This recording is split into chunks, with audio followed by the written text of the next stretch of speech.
What's up, everyone? This is your host, Ghost, coming to you live with another wonderful video. How's everyone doing today? Sorry. Sorry about that. One second.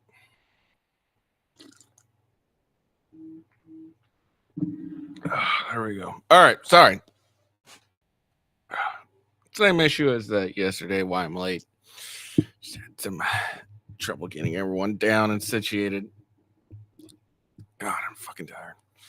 All right. So, let's see. Oh, wait, hold on. So how's everyone doing today? Got some interesting stuff going on today.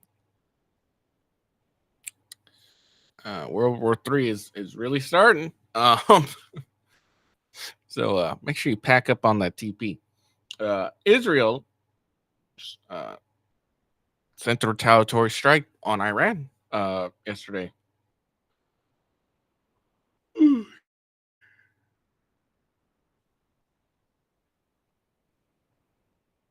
So I mean, I didn't think they'd actually do it, but yeah. So Iran, as everyone knows, I covered this Monday-ish or sometime.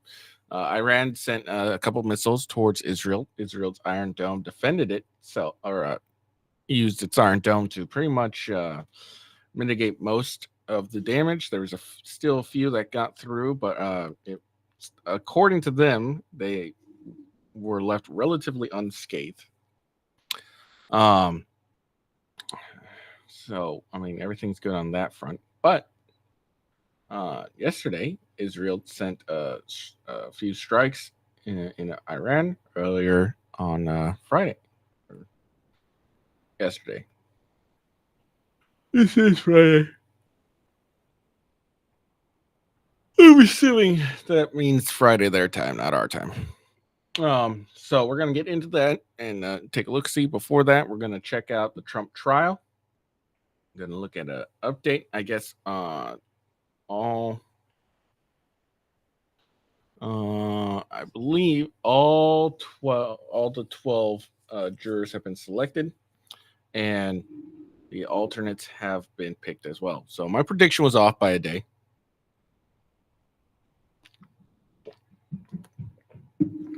Because I predicted they'd finish up jury selection today. But I was wrong. Oh, no, never mind.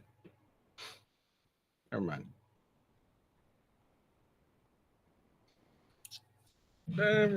Let's see. There's still, I think they've picked the full 12 people that are going to be on. And then, and then they're doing the alternates today. So, hey, depending on how long this takes, maybe I will be right. Who knows? That would be a good stroke to my ego. Anyways, moving on. So Trump trial, then we'll talk about Israel. And finally, last but not least, Andrew Wilson, host of the Crucible, with a feminist he had a conversation with on one of the panels a while back on whatever. He had a debate with her on whatever yesterday. We're going to listen in and I'm going to react to it. Andrew Wilson's an amazing debater. I've become a huge fan of him overnight. Hopefully you are as well. Or you will be too. So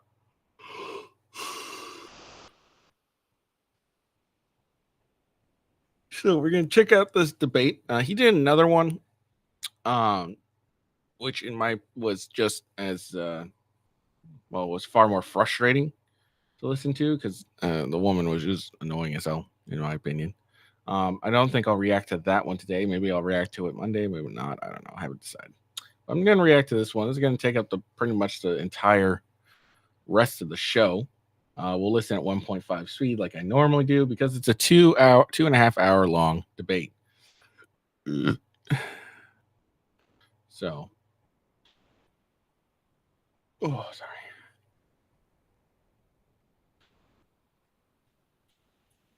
So yeah. So before we get into anything, housekeeping. Make sure you follow me on X at officialwghost. That's the best way to find out when I'm going to go live and to get the links of where I'm going. You can also watch me on X as well, which would be smart for me to set up in case I do get people who chat in. And then of course rumble.com/ sorry,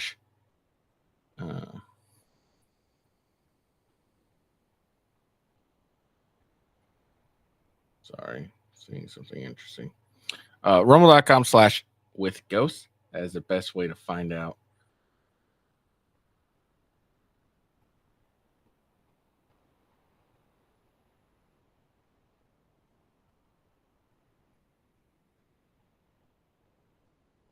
Okay, sorry, I got something that caught my eyes all.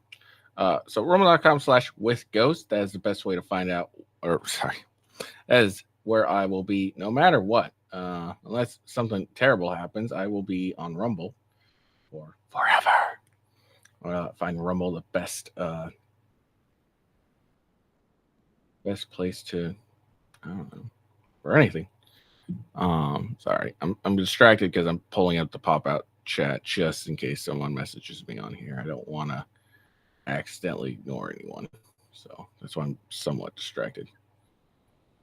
All right, there we go. All right. So yeah, rumble.com/ with ghosts, best way to, watch me, because no matter what, even if I don't stream anywhere, it's gonna be Rumble. YouTube.com/ at with ghost. It's my YouTube channel. Twitch.tv/ at official with ghost. And then so follow me there. And then of course my gaming channel, rumble.com/ gaming with ghost. I have not been streaming. I've been fairly busy. If anyone doesn't know, they're watching for the first time, I have a newborn. So constantly helping my wife and taking care of the newborn. So I am hoping starting this week, starting Sunday, I'll be streaming more on my gaming channel. Playing Helldivers 2 lately, so I feel the need to fight for democracy. I think that's everything. If you want to speak or donate, of course, you need to go to rumble.com. So, all right, let's get into it. I'm sure you're all tired of hearing me promote myself. I'm tired of hearing myself promote myself. That makes sense. All right, there we go. Okay. So yeah, the full 12-person panel or jury has been seated in Donald Trump's criminal trial. It's comprised of 7 men, 5 women. An alternate woman has also been chosen. So we got 1 out of the 6 alternates we need. So there's 5 more alternates to go. Let's see.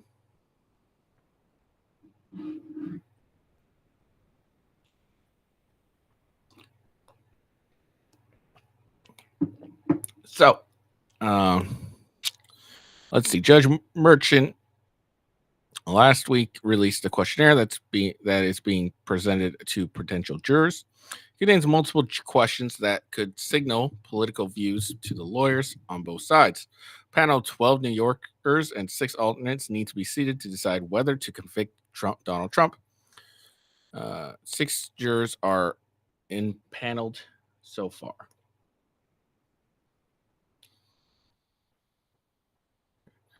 So here's some of the questions. News consumption, affiliation with groups like Proud Boys, QAnon, and Antifa. So I guess Antifa would be against Trump. Whether prospect jurors or anyone in their circle attended a Trump rally or anti-Trump event. If you ever read a book or listened to podcasts from Michael Cohen, Trump's former lawyer and key witness for district attorney, or if they've read any of Trump's own books. Those in the jury pools will also be asked if they have views on whether a former president can be charged in state court and how Trump is being treated in this case.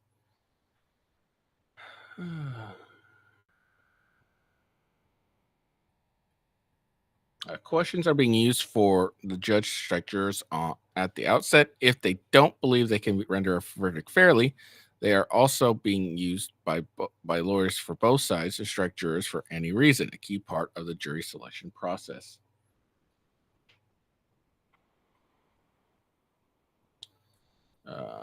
39 prospective jurors remain.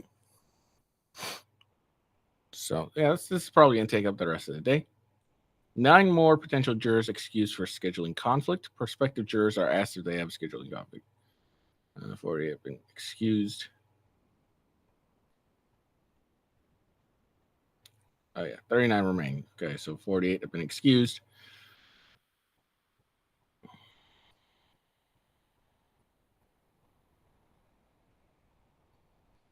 They feel impartial. Looks surprised to see Trump at the defense table.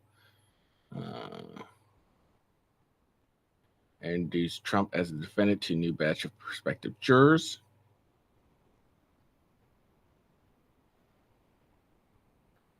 New potential prosecutors remain. So that's for voir dire. These people are claiming. I think the gag, Trump's under a gag order. I think gag orders are bullshit.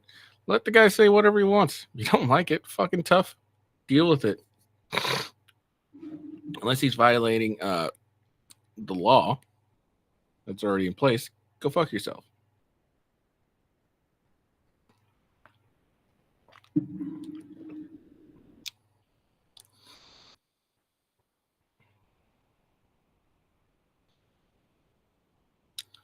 All right, so a gag order was issued by Judge Merchant to stop Trump from making statements about witnesses, jurors, prosecutors, court staff, or family members of prosecution and court staff in late March.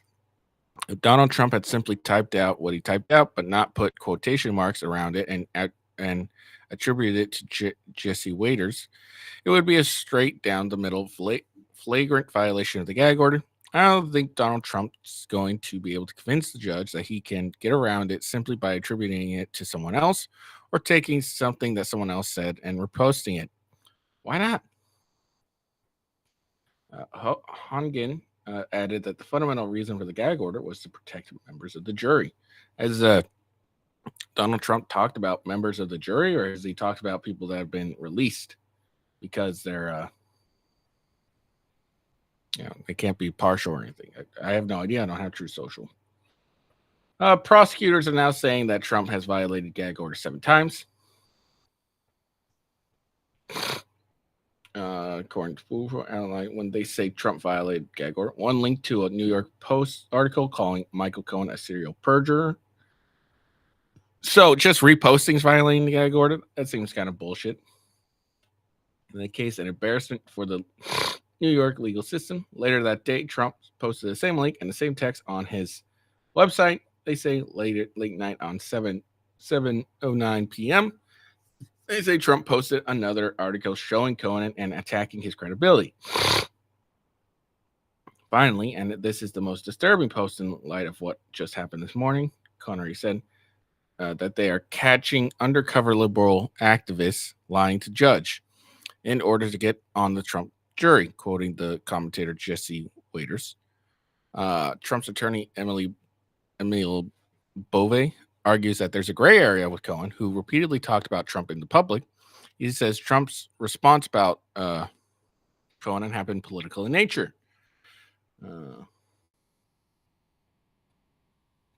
So a juror seated to 6 after juror.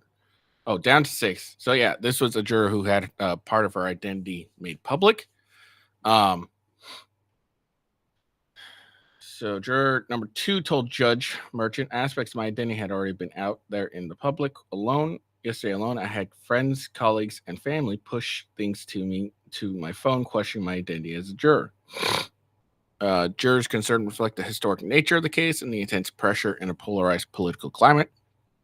I will be on the panel of people who are called to do their civic duty to be fair and impartial. Merchant then addressed the press in the court, telling them there's a reason this is an anonymous jury. Merchant says he agrees with the defense that it's important to obtain information about prospective juror employers, but he says he is going to have those questions answered to question 3A and 3D redacted from the court record, directing the press in the court and in the overflow not to report those answers. It's become a problem, Merchant says. Who is your current employer? Who is your previous employer?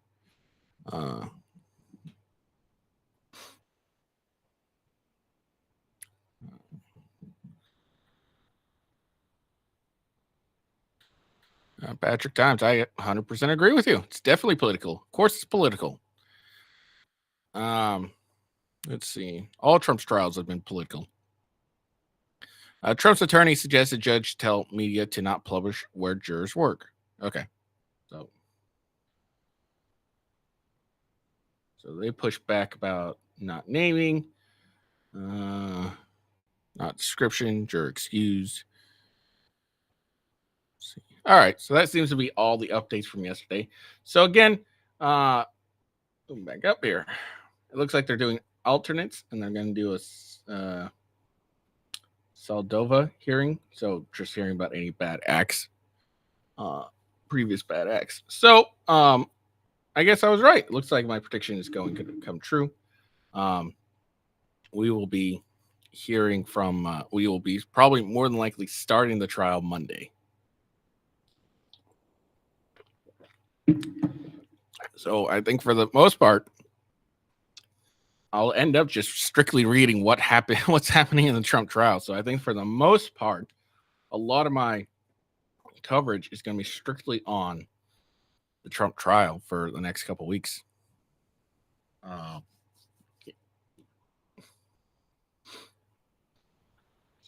prepare for that. Again, Thursday, I think it is. We'll be watching.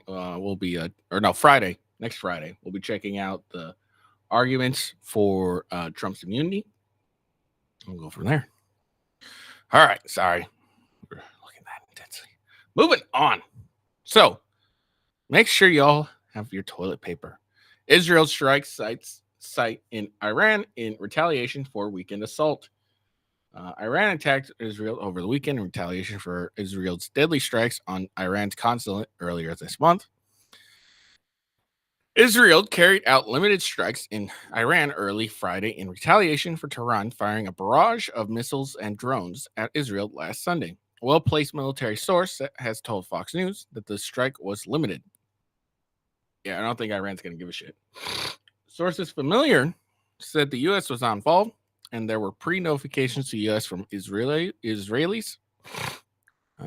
Fox News confirmed there have been explosions in Iran's Isfahan province, which is where Natanz, one of Iran's nuclear facilities, is located. Though it is initially unclear if the facility was hit, state TV describes all sites in the area are fully safe, and the International Atomic Energy Agency confirmed on X Friday morning that there were no damage.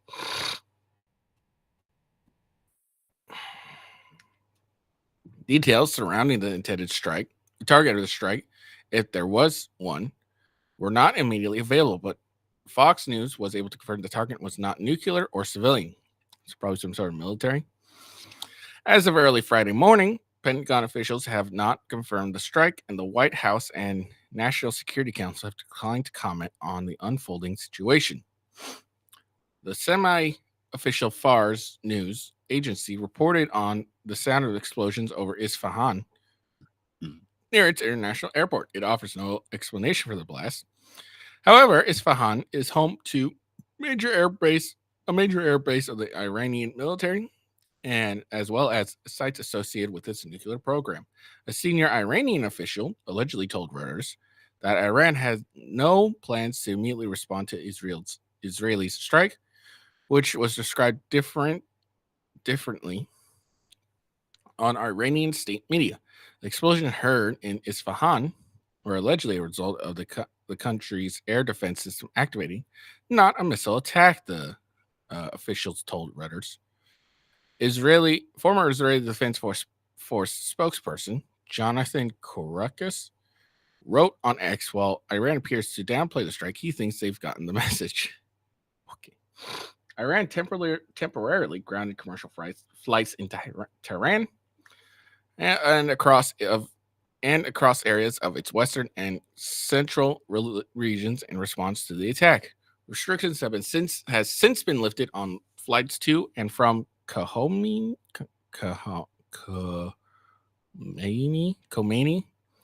and Mehrabad international airports in Tehran, according to Iranian news agency Tasnim.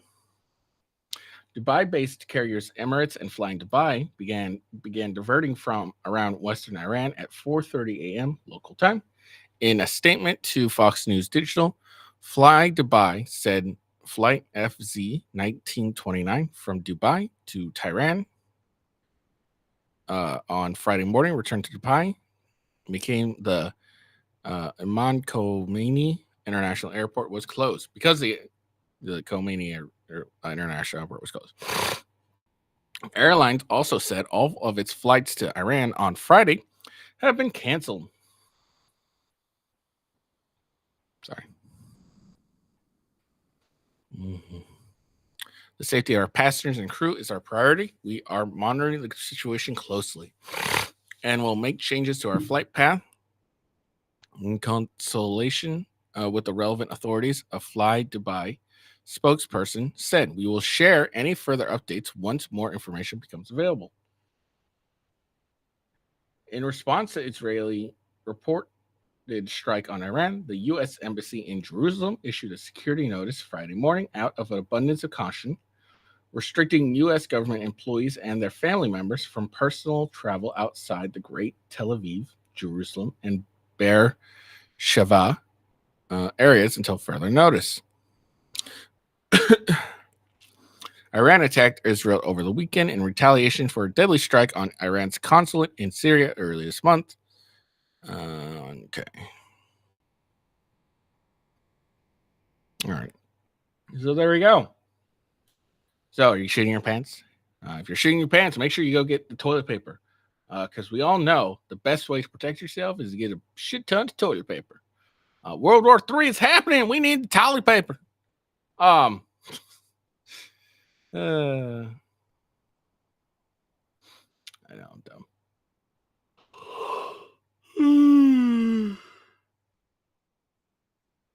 All right.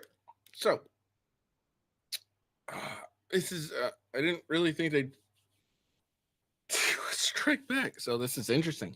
I guess all we can do is wait and see. Iran had threatened after their initial strike that they would that they caution Israel from doing a strike themselves, and basically saying like if you hit us, it's going to be worse for you. So we'll see if they end up keeping their word. I suspect they will, but I don't know what they'll do to kind of get back.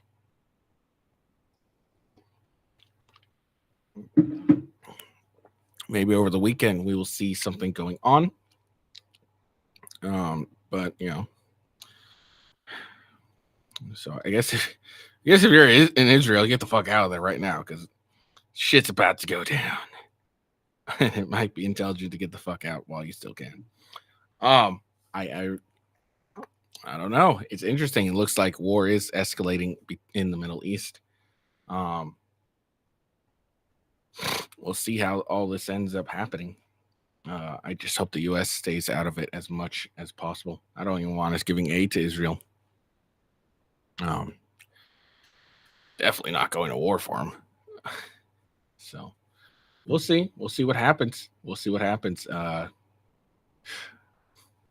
Israel has not been doing some very intelligent shit. They always keep bombing people instead of using some precision airstrikes or precision strikes. But yeah, so I'm honestly kind of surprised Israel. Well, I'm both not surprised and surprised Israel decided to attack Iran. Not surprised they did it. Kind of surprised because who knows what's going to happen next.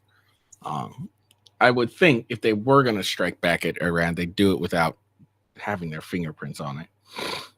So we'll see. I'm going to assume that it was very clear that the strikes were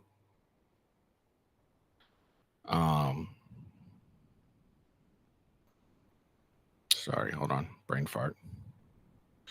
I'm going to assume that the strikes were aimed at the military base. So I don't think that's at all.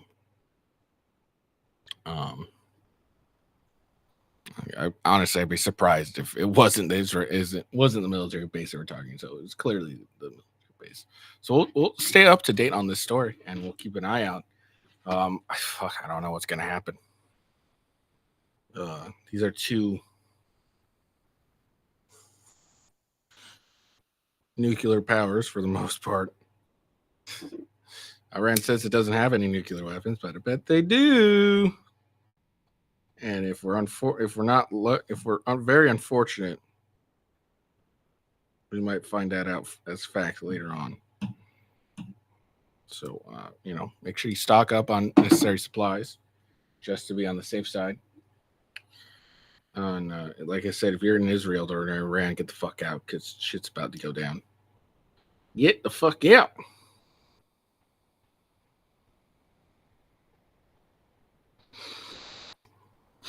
All right. So, whew. Never thought I'd see like a true war between Israel and the Middle East in my lifetime. Didn't think that was going to happen. Because for the most part nowadays, it's been, just airstrikes, maybe some small wars that not really between anyone, but is between people type deals, Cold wars, hidden wars. So this will be interesting to see what happens. I think I'm relatively safe where I am, but fuck, it's be a little nerve-wracking. I'll be happy as long as there's no draft. I don't want to go fight for Israel. All right. So we talked about Trump. We've talked about Israel. Now let's get away from the politics and let's watch the intersectional dynamics between men and women. Andrew Wilson, the king of blood sport debates, owner of the Crucible on whatever, and he is against the feminists. Now, I will say, to props to this woman, this woman was a lot better than the second one that he ended up debating. She seemed to have far more good faith, a good faith conversation with him. While towards about the middle of it, the second woman was more bratty. I would like to react to that one. I just don't know if I'll be able to, but we'll see. If it ends up taking the majority of my time with the Trump trial, I may end up going to 2 streams, but we'll see. So let's check this out.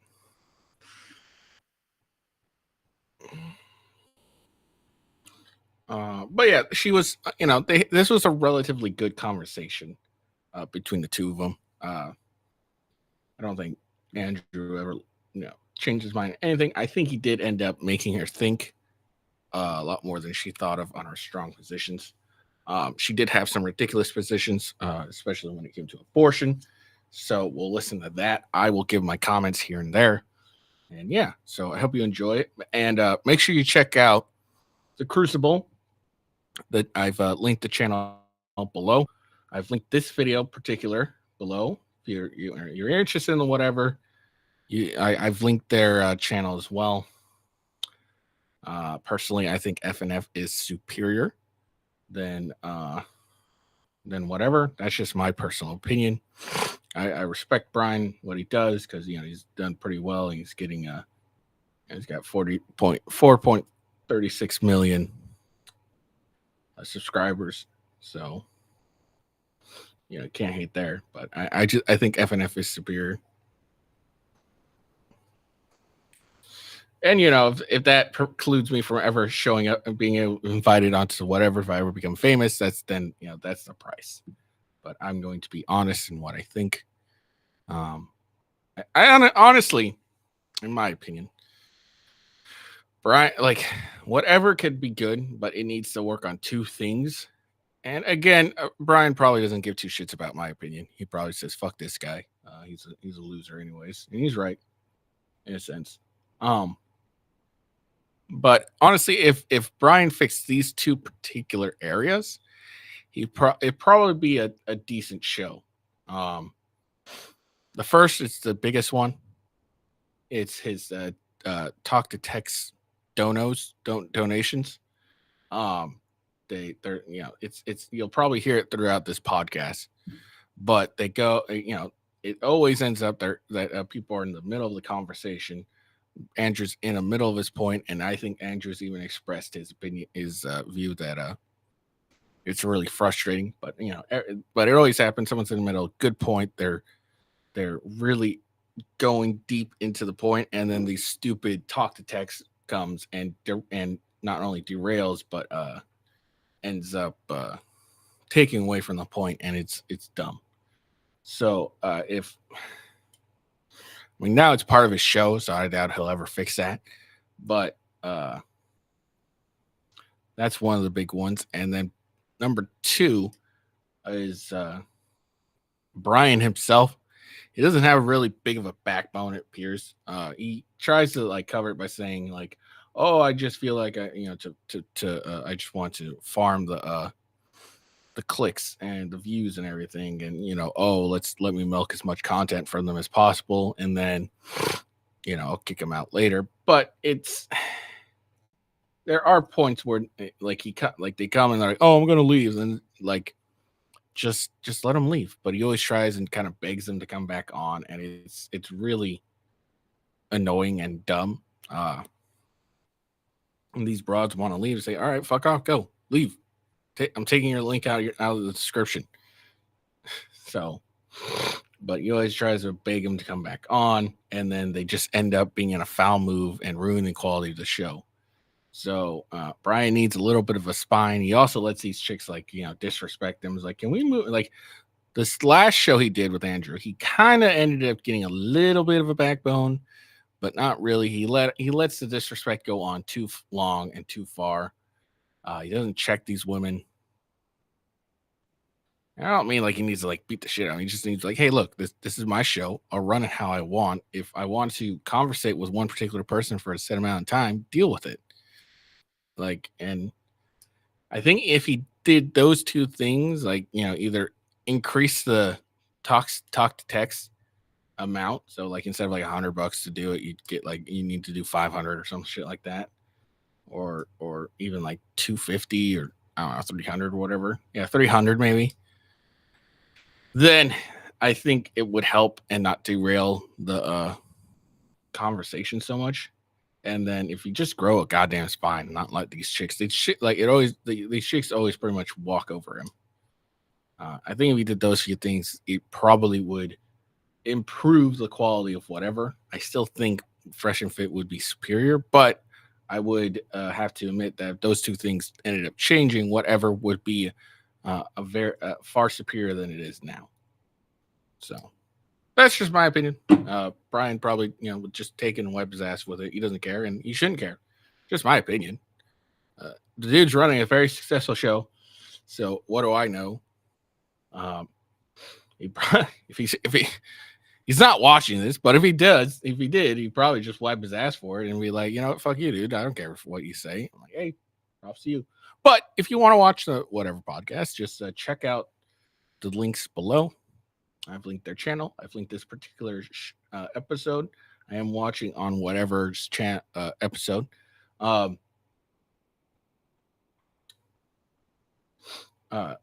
Andrew Wilson's thing is he normally does a stream for himself on whatever show he is. So he kind of like multi-streams, even if he's not there. I didn't want to do that because then you get like you'll get like double the super chats and shit coming in. So just focusing on one channel. So we're watching this on whatever. All right. Without further ado, let's hold on. We're gonna bump this up to 1.5. I'll lower it if I think I need to. I don't think I'll need to. And let's get started. Welcome to a special debate edition of the Whatever Podcast, coming to you live from Santa Barbara, California. I'm your host and moderator, Brian Atlas. A few quick announcements before the show begins. This podcast is viewer-supported, heavy YouTube demonetization, so please consider donating through Streamlabs instead of super chatting, as YouTube takes a brutal 30% cut. Some quick mastery also, if you super chat 100, YouTube takes 30. If you donate 100, Streamlabs only takes 30. Streamlabs.com/whatever. Link is in the description. You can see all the details for all the triggers that we do have in the description. We're just going to jump right into it. This is going to be a fairly laissez-faire debate, so without further ado, if you guys want to just introduce yourselves quickly. Yeah, my name is Andrew Wilson, host of The Crucible, fastest growing debate channel on YouTube, to my knowledge. Political satirist, political commentator, and I do blood sport debates. So I'd like to thank my opponent for coming out today. Really appreciate that very much, and looking forward to a good faith debate. All right, welcome. I'm Carly. I'm a UCSB student. I'm just a random person. Well, no, hold on. So you're what are you studying at UCSB? Political science. Are you a grad student or undergrad? I'm undergrad. Okay. Yeah. All right, and we had you on one of our dating talks about it was what, 2 weeks ago or so? Yeah. And Andrew did a call in on that show, and you guys had quite I thought quite a good back and forth on various topics: feminism, sexism, racism, I think some other stuff. Now, while I'll admit that this woman's views are dumb, a lot of her views are dumb. I got to give her props. She at least was respectful. She wasn't like, she didn't do any ad homs, personal attacks, or anything like that. She just like, all right, well, these are my views. And they had a good discussion. Again, I think this particular debate was a lot better than the second one they had, where the chick ended up like, middle of it, kind of starting to become a little bratty. So, props to this woman. Doesn't matter if I think their opinions are wrong, if they can at least, articulate them or have a conversation, have a dialogue. I think that's always a good thing. Did we talk? And if we could do that a lot more often, instead of jumping down and doing personal attacks all the fucking time, or getting all aggro just because our views aren't the same as your views, probably end up being our country would probably be better off than it is. About the geopolitics of Georgia, Georgia. We haven't gotten into that. Not into that. Not Okay, maybe a little later on today. the show. Perhaps a good place to start is, what did you guys disagree on during the podcast? Well, I think primarily our focus was on feminist ideals and the optimal ways to raise families. So I'm happy to kind of dive in on that if you'd like. Sure. Yeah. So that we're not speaking past each other. When you define feminism, would you define it as the pursuance of egalitarianism between men and women? Yes. No other real qualifiers? Not for me. I do think it's difficult to define, because I think that everyone kind of has their own definition. So when talking about it, it's difficult to like discuss feminism. It's like a monolithic thing. But yeah, I think it's a good working definition. If it's a movement towards egalitarianism, this would imply that there was not egalitarianism. And so feminism was set in opposition to patriarchy. Yes, I would agree. Okay, so that's an entailment we can agree to. Yeah. So I'd like to start with a basic argument before I move to larger arguments. My first objection is what I call an equal force objection. Men are the enforcement arm of society. And because they are the enforcers of rights, and I don't believe that rights exist as an objective standard, but rather they're a social construction of the mind, what I think we actually have is what's called force, right? So force are rights. That's all rights really can be, because the entailment of a right is it's only as good as who can enforce it. I do not believe that women can enforce their own rights and that only men can enforce their rights. And so therefore, I do not believe egalitarianism is possible, nor should it be something that we move towards. Mm-hmm. So you think that men are the enforcement arm in the sense that they enforce rights, or our conception of rights, or are you arguing that they're the enforcement arm as in like they're enforcing law and order? Well, let's back up to make sure that we're not speaking past each other again. Okay. So rights, you would agree, are not a tangible thing, but they're just a conception. They're a social construction. Yes. So if you are to have a right, an entitlement, absent a duty, if we can define a right as that, then what you're really talking about is force. You're talking about having force to make sure that you have this entitlement. That would be necessary. And so when I'm talking about force, I'm saying that men have the monopoly on force. And because they have a monopoly on force, anytime they so choose, they can take the rights away from women, but it's never possible the other way around. So what people don't really understand is pretty much all of the government comes down to a handshake and a wink. Meaning we kind of it just works just because we choose for it to work. And, what Andrew is really getting at, you kind of laid it out perfectly himself, is men are the enforcers of the rights. And I hear a lot of feminists is like, oh, well, you don't think women can enforce their rights? No, they can't, because as men as a collective decided to, hey, we're done. You don't get rights anymore. Fuck off. Men can do that and not have to worry about the consequences from women, because what can women really do? They really can't do anything. And I'm not trying to it's just the nature of us is women aren't able to defend themselves to the same degree, and to an extreme less degree, in my opinion, than men can do. You'll never see a female revolution. Okay, people talk about the suffragettes and all that stuff. Well, that was able to have fruition and was able to come to pass due to men, not women. Yes, there were suffragettes who came out and, did the political shit and made a bunch of noise and stuff. But if it weren't for men backing them, it wouldn't have come to fruition regardless. You have never heard of a female-led revolution or female, like, all the main command structure, a female-led revolution. I don't think I've ever heard of one. I could be wrong, but I don't think I have. By female-led, I mean, like, a majority of the command structure is female-based, not they had a female leader. I'm saying a majority of the female command structure. And I've never heard of a female revolution,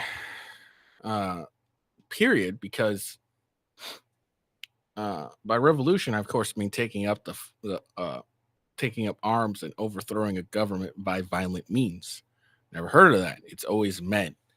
And so, men are the enforcer of our rights. We can enforce our will onto women and lesser men. But the opposite is not true. Women cannot enforce their will onto men, even lesser men. It's just not possible. And that's basically what Andrew's getting at. And I will admit, his definition of rights are very fairly accurate. There are more entitlements than rights, and they are infringed on all the time. Freedom of speech is infringed on. You got a time, place, and manner. Protest, same thing. Generally, that's you can get infringed in that. Second Amendment's infringed all the time. Fourth Amendment, that's infringed all the time. No real consequences ever happen to that. So, he's real. I really do like his definition of rights. Of they're really entitlements, not rights. I guess I would disagree that rights are only upheld through force. Like in this day and age, I think that it's easy to say that hypothetically men could turn against women. See, what she doesn't understand is when it comes down to it, all rights are enforced by force. When it comes down to it, every right is due to force. Okay, because if let's say, why do we follow the gun laws? Because there isn't a force. Even let's say for the Second Amendment, say a gun store ignores the law on guns, and they continue to sell guns to whomever, not going through the background checks and stuff. You'll get the police. You'll get attorneys coming, get lawyers. But eventually, if they continue to ignore it, what's going to have to happen is the enforcement arm, the force, will have to come and enforce the law and that infringes on the rights. And the same could be said in reverse. If you wanted to remove said laws against the on a right, you're going to have to eventually end up using force to unless someone acquiesces, whatever that fucking word, you're going to have someone end up using force to continue that right. So rights are enforced through force, and they are removed by force. It's a yin and yang. And I don't think a lot of women understand that, because women don't really understand the concept of violence between men. It's what they don't. Women and use like brute strength and brute force to take away rights, but I think that Sorry. it's okay. I think that we have a pretty mocking her, Brian? a pretty well-founded legal system that we use to uphold rights, or our conception of rights. I think I would disagree that rights are only force. I do agree that they are a social construction. Your legal system is force. I mean, the legal system, yes, it's force. It's coercion, but no, it's not just coercion. It's force. So if absent you doing whatever the legal system determines you must do, what is the remedy? I mean, that's a good point. I just think that. Do you think that rights are enforced like physically? Like, yes. do you think that men? Okay, physically. Could you give me an example of that? Because I think I don't really fully understand. If you want to make an appeal that your rights are in some way being taken away from you, or your rights in some way are being violated, who would you make the appeal to? Supreme Court? I don't know. And so let's assume whoever you make this appeal to on a court agrees with you. They're going to be able to use the power of their office to appeal to brute force in order to defend or take your right away. So if I want to send you to prison, I'm taking your rights away, right? Does that require force? Physical force? Yes. Does it require physical force to keep you there? yeah, I would say that taking someone to prison and keeping someone in prison does require physical force. But I mean, I guess like abortion rights. It's a very like recent. I fail to see how like the right to get an abortion, maybe not the right, because obviously punishing someone who performs an illegal abortion involves taking someone to prison. But how is the right to an abortion upheld by physical force? Well, because if if you go to get an abortion, okay, and somebody comes in to stop you from getting an abortion, meaning they're going to stop you from exercising that right, if that's a right you believe you have, wouldn't you make an appeal to men with guns to come in and stop them from stopping you from doing that? Okay, I think I understand what you mean now. I think I fully understand what you mean. But I mean, in that case, women can train to use weaponry and use guns. I mean, we have weaponry. This is a bad argument for her. Because, okay, women can train and do, yeah, but they're not as effective as men. And the majority of the force users are men, meaning a lot of the police officer, a lot of the enforcement arm is men. Okay. So it doesn't fucking matter. Okay. Women can go and train and use firearms and stuff. Cool.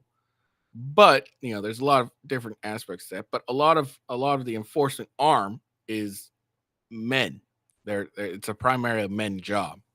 And that's what she doesn't understand. What they're thinking of is, oh, well, I'd appeal to the legal system, and then that would go there and there and there and there. But what she doesn't understand is if the person doing this that is using force to prevent her from doing that, if he ignores all that legal mumbo jumbo, all that handshakes, winks, nudges, eventually what's going to have to happen is someone. It's going to have to come down and force that individual to stop enacting his will on you. And I think that's what a concept a lot of these feminists don't understand. And even if you're a woman, blah, blah, blah, train with a gun and shit. All right, cool. That guy's more than likely going to have the same training. And that training he's going to be more effective at it than a woman is, no matter how hard she trains. Now that can kind of fill the gap between men and women's. Everything comes down to actual physical force. And let me explain what I mean. There's not one time in history ever that you can point to where women have been able to collectively use force in order to dominate men. However, every point in history I can almost point to where men can and have done that. And the opposite cannot be true. Meaning that if men in even small collectives decide to take the rights away from women, there's not actually anything women can do about it. However, if women mildly and collectively, or in a small or large collective, try to take the rights away from men, there is something they can do about that. But I do think that would require somehow taking weaponry out of the picture. I mean, but you don't need to take weaponry out of the picture. Weapons require strength to use. Those who are strong can use them better. Not only that, field equipment weighs a lot, right? Equipment in general weighs a lot. You also have the endurance problem, the skeletal problems. You have the heat regulation problems. The distinctions between men and women are incredible. And so when you look at a force applicator, men have a monopoly on force. By the way, I can demonstrate this pretty easy. Western nations have become more egalitarian than they ever have been. You would agree, right? Yeah. But who still stays predominantly in these enforcement positions? I mean, predominantly, yes, but Why? Women... Well, obviously, I totally agree with you that there is a physical difference between men and women, and they are stronger. But I do think that the gap is significantly smaller with weaponry. No. I don't think it's fully, No, it's not at all. All she's thinking of is two people taking a gun and firing. But there's a lot to go in with a gun to be accurate. Generally, if a woman wants to be fairly accurate, they're going to need a lower caliber firearm, like a 38. Well, a guy can fire fairly accurately with a 45. Okay. There's a difference, all right? Like my wife, she needs a 380 ACP for her gun, and I remember I remember this. I took her to the gun range. We fired. We had her fire a 380 ACP. I want to say that's her gun, and a 9mm one, which is what I fire, and she had trouble with the 9mm one. She also had trouble racking the slide and doing a bunch of that stuff. And she fired far more accurately with the 380 ACP. She fired more accurately. It was a lot easier for her to pull the slide back. I remember her commenting saying, it's a lot harder to pull the slide back for this 9mm than it is for the with this 380 ACP. I remember that distinctly. Now you could try and chalk that up to because I think the 9 she was shooting was a Glock, and then what she ended up buying. Is it a Walter? No, I don't think it was a Walter. I think I ended up buying her a SIG 380 ACP. I could be wrong. Anyways, so you could say, oh, that's a gun manufacturer, but I don't think it is. Because any 9mm I fire, it's it's supremely more difficult. Not for me, but I can tell the difference when racking back the slide of a 9 than any other. All right, sorry, I'm rambling. Brought to an equal playing field, but in other words, if men have weapons and women have weapons, women lose. I mean, yeah, but there are women in law enforcement. Yes. There are female prison wardens. CEO. Yeah, but first off, let's back that up. The prison wardens and prison correction officers, they're in a women's only prison. All right. Yeah, or at least they're in the women section. I'm pretty sure, I could be wrong, but a lot of women aren't in the male side. I could be wrong about that. I don't know the ins and outs of the prison system, but I'm pretty sure it's the women take care of the women, and the men take care of the men. Now, female officers, how many times have you seen a female officer go against a man and they get throttled? I can't remember which video it was, but there's this video of these 2 female cops. They're trying to arrest this guy, and he basically just shakes them off, and they try that they can't do anything, nothing, until a male cop comes and takes the guy down. So there's always conflation, like when we're talking about force is like, all right, yeah, but there's female officers. All right, yeah, there are, but they're not as effective as male officers. I mean, for example, if you're getting beat up by your boyfriend, are you going to want a woman cop to show up, or you want a big, strong guy to come show up? All right, are you going to be more relieved to see a woman chick come up, or are you going to be more relieved when that 6 foot pound of 200 pound of muscle shows up? Like, which one are you really going to be excited to see? All right, so there's always this just like, oh well, women are in police force, yeah, but they're not that effective in it. Okay, and they overwhelmingly end up getting tossed around by male suspects, and they end up having to reach and use their deadly force instruments far more often, I would say, than the male ones do when confronting another male suspect, or when confronting a male suspect. And again, okay, sure, there's a few female cops, but the majority of that enforcement is done by who? Men.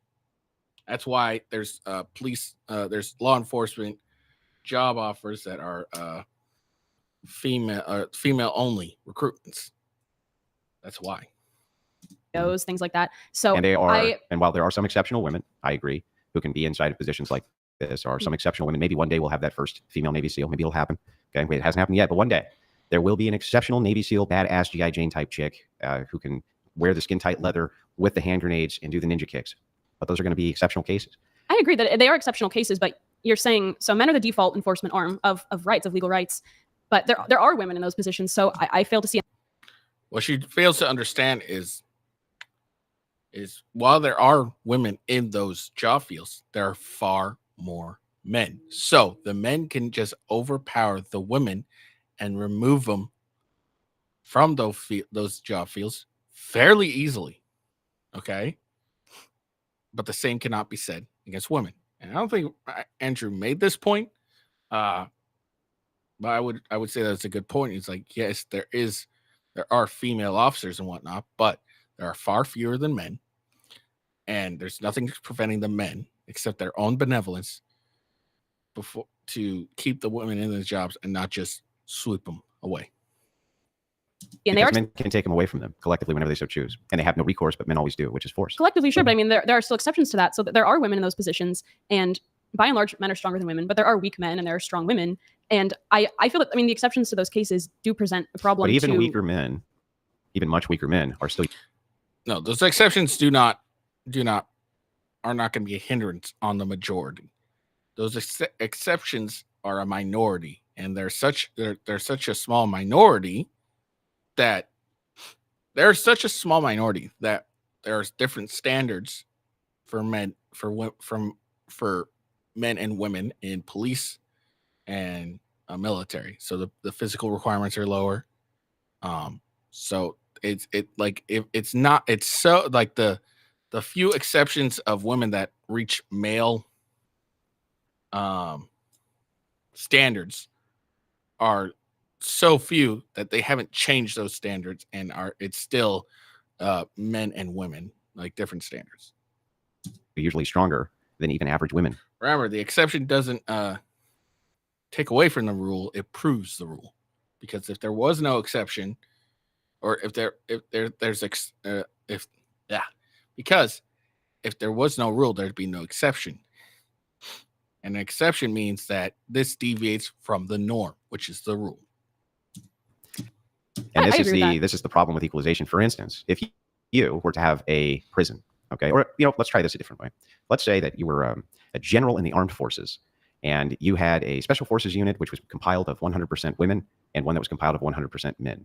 And you had a job which you absolutely had to get done. It was critical. It was mission critical. Who would you turn it over to? I would turn it over to a man. You turned it over to the men because they would be much more excellent performing those duties than women, right? Yeah, and I can totally agree with you on that. But I do think that the presence of women in those positions, I mean, they are present in those positions. So, and also, I guess my question would be, do you think that the enforcement of rights is the most important part of like a well-functioning society? Like, do you think that is... The enforcement of law and order is critical to society. So the Greeks said, without law, there is no freedom, right? You would agree that that's probably true. I think in my opinion, it's very critical. I'd say the enforcement of law is the foundation of a well-run society. Because again, without law, there is no civilization. So I would say it's probably the most important, but maybe some people might disagree. Maybe they'd have a good argument for that. But I would say that for the most part, yeah, enforcement is probably the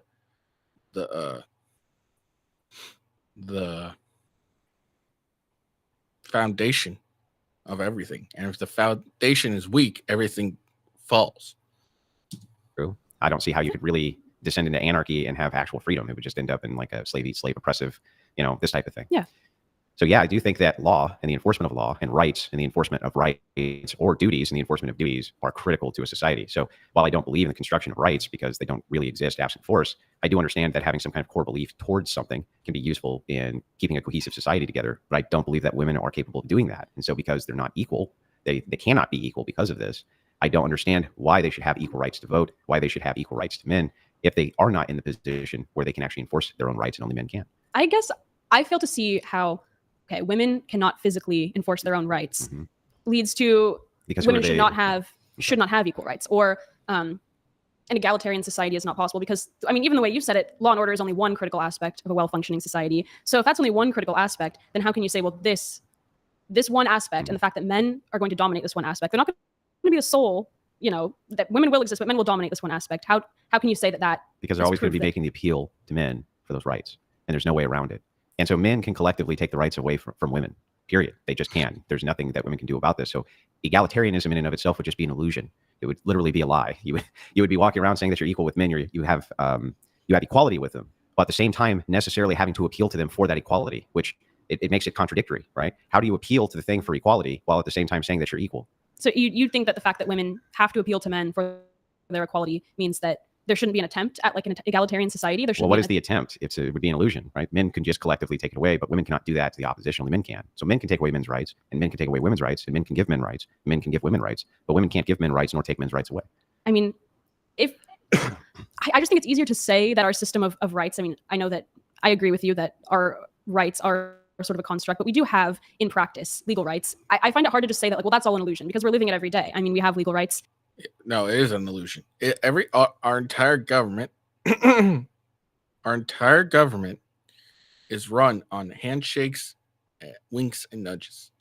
Okay, it's just an agreement we have. Okay, if one person decides, if like one section decides, we're not going to listen to you anymore, we're going to do what we want, there's not much we can do besides an enforcement, using force to force our will onto that section. And I don't think she understands that. Like everything that comes that happens in government, everything, the whole society comes down to we're just agreeing to do it. But if we decide not to, there's not much we can do besides enforcement. You commit a crime, you go to jail. I mean, that is all a social construct, but we're living it. I mean, you're talking about a descriptor of is and ought. It is true. We go through life with all sorts of kind of presuppositions and suppositions which aren't true all the time to get through the day. We do this all the time. For instance, there's no real reason for you to go in and turn your car on and think it's going to start, except that you're a pattern recognition machine and it's always started. And so you assume that it's going to start. If you had some pre-knowledge that it wouldn't, you would have taken the steps to make sure that the next day you got in and it would start, right?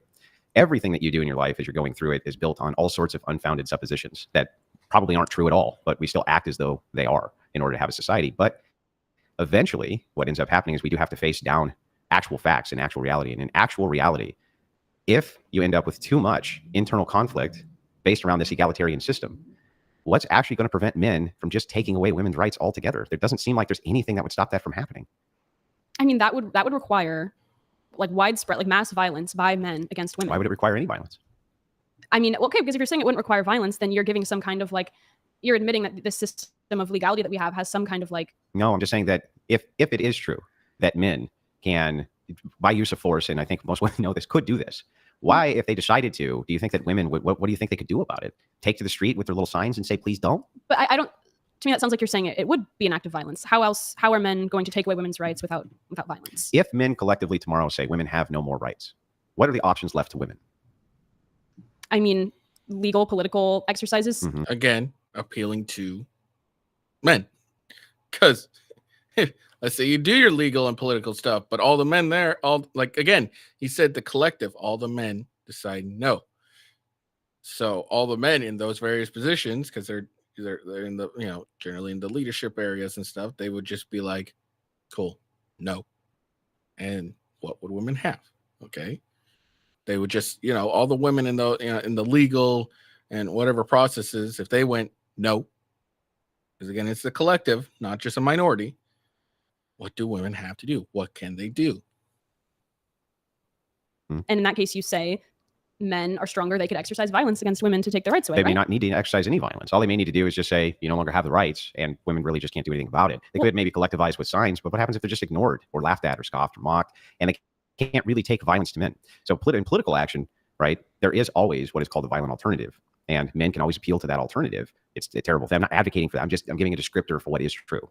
This is something which can be appealed to for men, but only for men. Women can only do small scale. So even in kind of the craziest feminists you can think of, the best they were able to do is like send some boom booms in the mail and this kind of thing. But they couldn't really push back against a structure of strength. It wasn't really possible for them to do.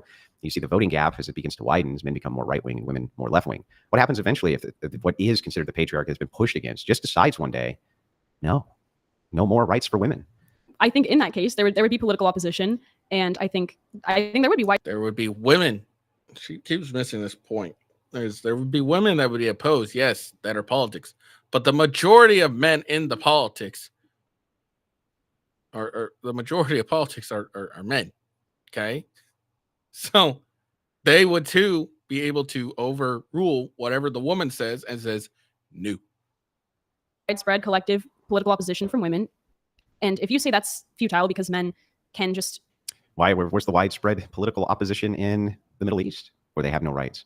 They're not allowed. The thing is you presuppose that women will be allowed to go out and have picket signs, or presuppose that women can go out and protest, presuppose that women will still be able to have the same functions they have now if men collectively say no. And I'm telling you, I don't think that that's the case. Everything down from the husband inside of the home to the boyfriend inside of the home to the actual structure of government, all enforcing collectively, or even a small collection, maybe 10%, I think women can't really do anything.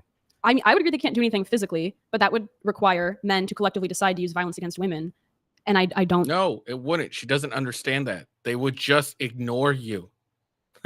Like, that's what she doesn't understand. They would just say no. Okay? They wouldn't have to use force against women. They would just say no. Okay? I don't believe that most men would be willing to use violence against women for political means. Then means. If that's true, why the hell did you need feminism? Because I don't think that it was about violence. I think that it was about a lack of political rights, if I can use that word. Well, then, but we Political already entitlements. we've already discerned that rights are force. Mhm. So if we've discerned that rights are force, and you say that we want more rights, it means that you want to have more force. Sure. So then you needed feminism, right? Feminism was a way for you to have force. Yeah. I mean, I think that social movements like collective political But why action do you can need- approximate For sure. force But for what do you women. need force for? If you're saying that men collectively would not move against women using force, why the hell do you need force then?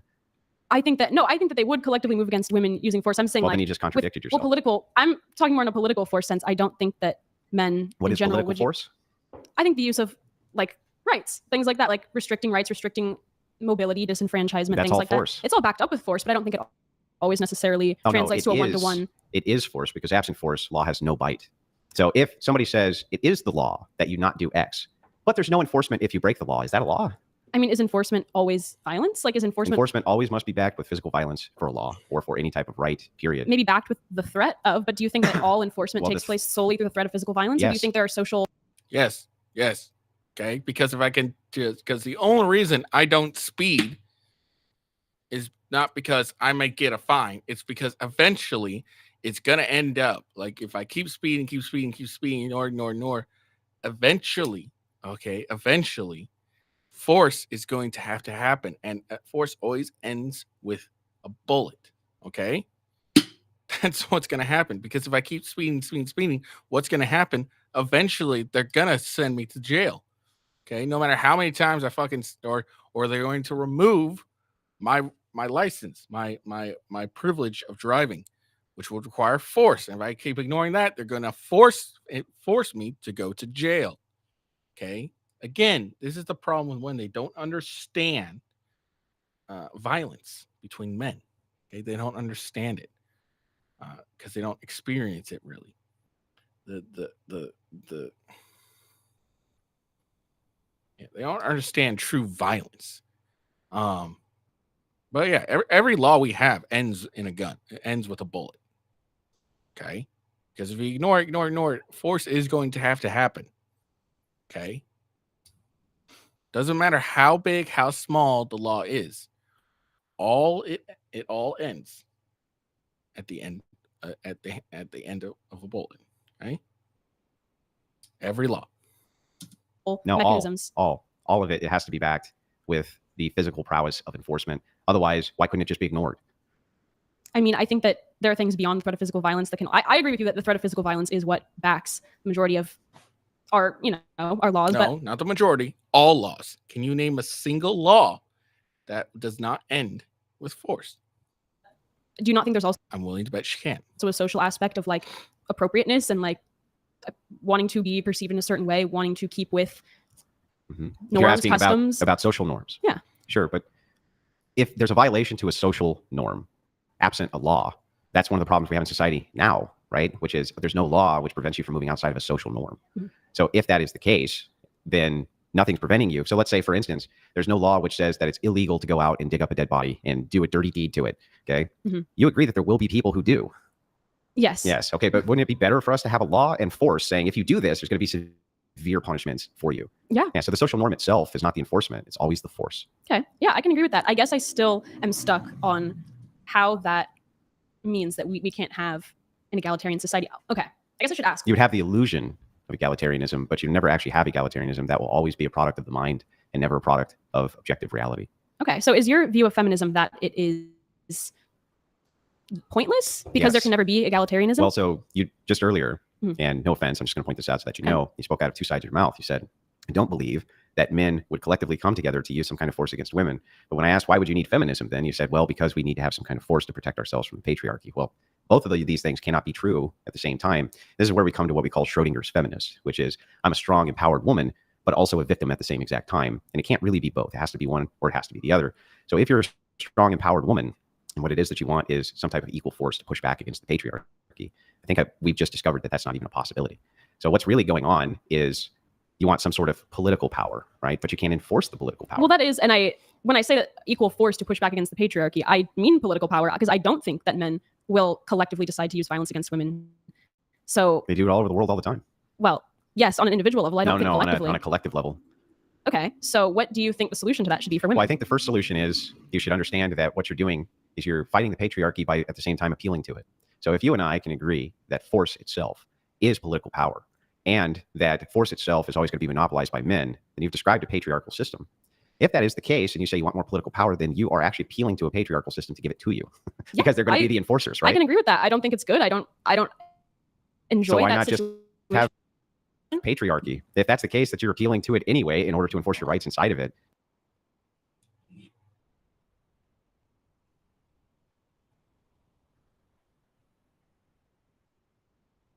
Sorry.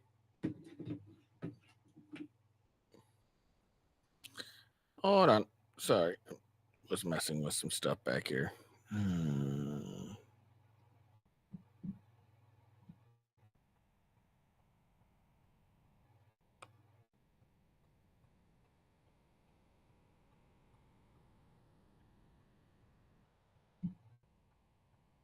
Why not just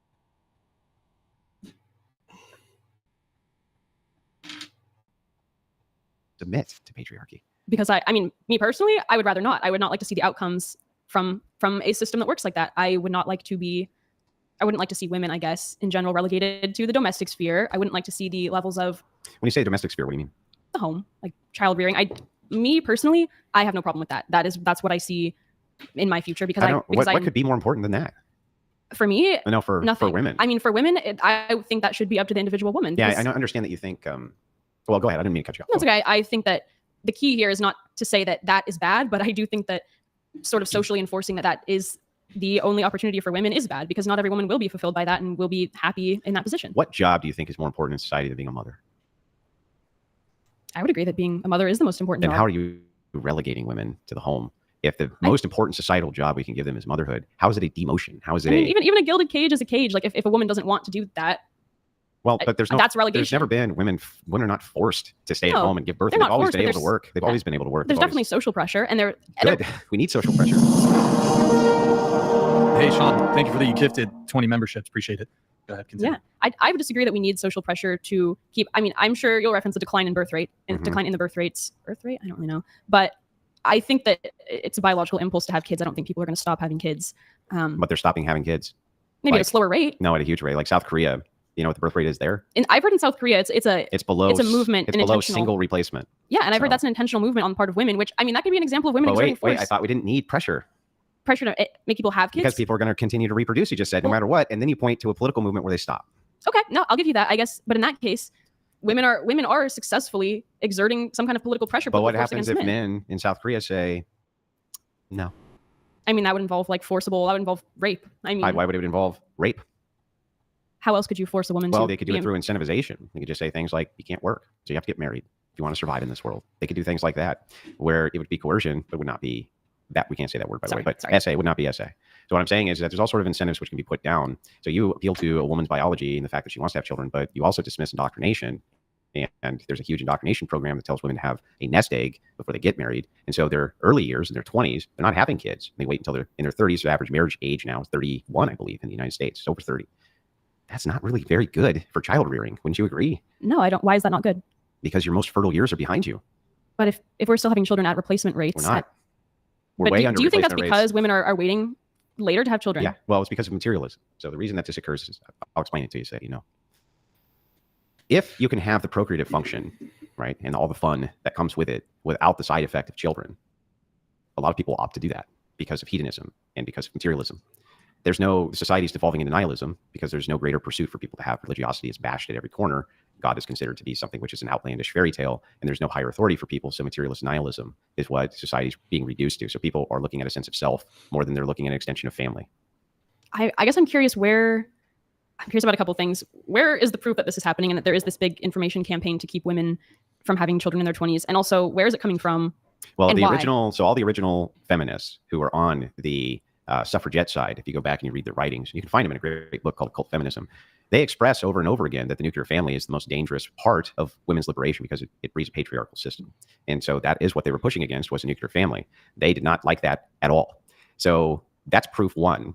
Proof two is that I can go back to the 90s when the United States was really pushing student loans, especially towards women, and in the 2000s towards women. And you saw the expression of feminism in what would be considered, I think, third wave at that time, telling women to wait until later in life until they had something to fall back on because their husbands were going to leave them. It does happen. Well, the husbands aren't initiating the divorces. The wives are initiating the divorce.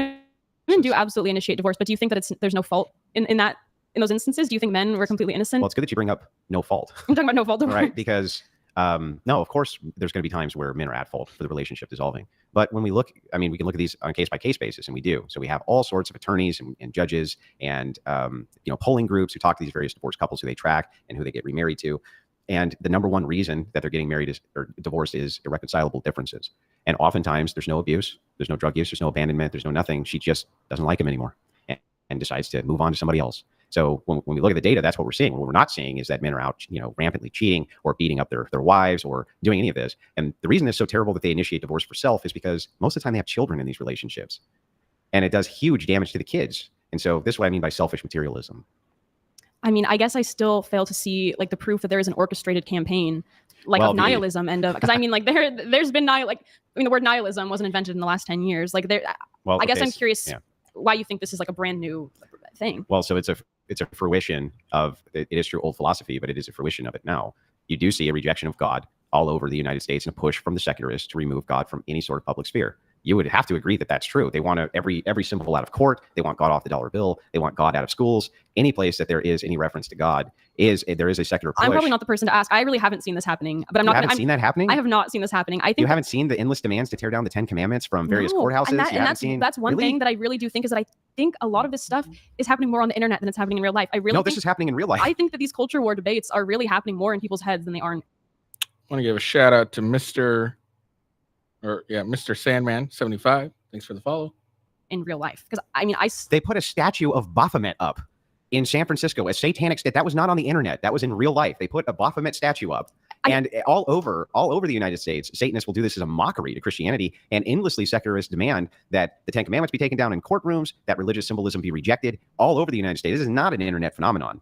I think the internet phenomenon is the interpretation of it, because Satanists, I do not actually believe in Satan. I think they don't. Exactly. They're secularists.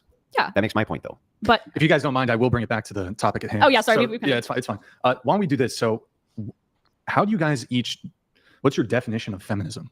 And we'll start with you.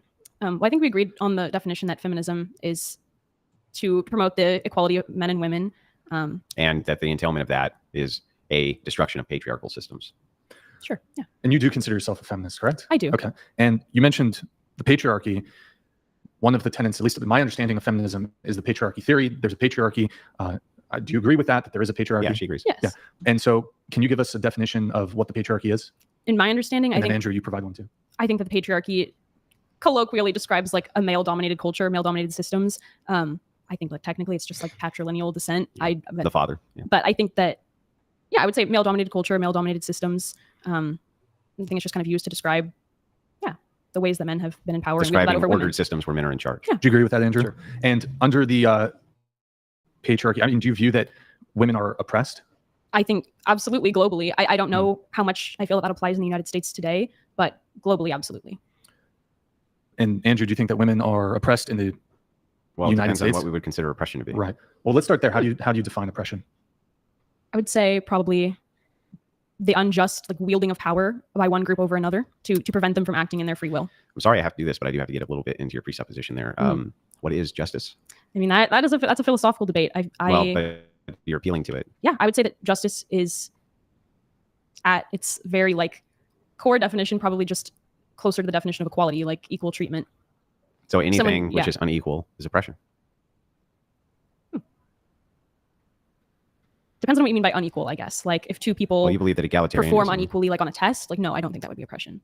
So then what is justice?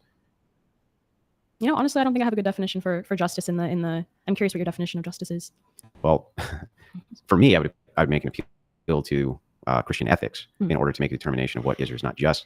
But in your case, right, you don't have anything that you can appeal to, do you? You just appeal to what? Nothing? No, but I mean, don't you think that's kind of a cop-out that you can say, well, God told me what justice is, it's Christian ethics, but you can't. How could you ever say that it's my justification is not good enough for you who has no justification? That is fair if you're talking about me directly. For all of it will reduce to essentially relativism from your end. Absent any type of religion, it's going to be relativism. There's no moral standard you're going to be able to appeal to. I think that's true. Okay, go ahead and try to appeal to a standard that's not relativism. Like a moral standard, I think minimizing harm. That's relative. What's harm?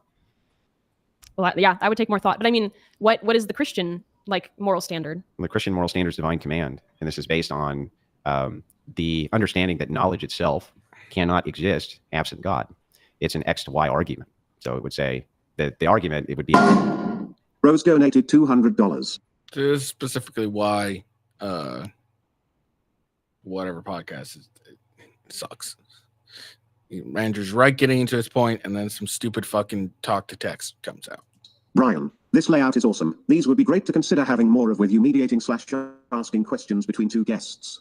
Thank you, Rose. Yes, I want to do more of these whatever debate formats. We've done a few in the past. And thank you, Rose. Appreciate the TTS. Continue. Okay. So in any case, regardless of what I would appeal to, even if I said I appeal to a flying spaghetti monster in the sky, I really don't have to justify that. If there's no justification on your end for what is a moral standard, I don't have to justify mine then either. Why would I need to? If we're both just in relativism, then anything that I assert as being correct is just as valid as anything you assert as being correct. Okay, but I mean, so would you agree that what I'm asserting, anything I can assert can be just as correct as what you're asserting? If it's absent a justification, there just wouldn't be a reason for me to justify. So then what I would need to do then is appeal to force. And so if I were to make an appeal to force, we've already established that we have the monopoly on force, and you can't make a moral argument because you're a relativist. Where are we left? I mean, so do you discount any secular... Hang on, answer my question. Sorry, ask the question again. Where are you left if you're a relativist? You can only appeal to relativism. My worldview has to be just as valid as yours. So then therefore we both appeal to physical force. What else could we ever appeal to? Honestly, I am not totally sure how we get from there to appealing to physical force. Because what else could you appeal to other than just an enforcement to your preferences? Appeal to for what? For any ought. Every ought would just become force. You would just say the things I want to see different in the world are because I want to see them different in the world. And then that would require force. So relativism will reduce to a force doctrine.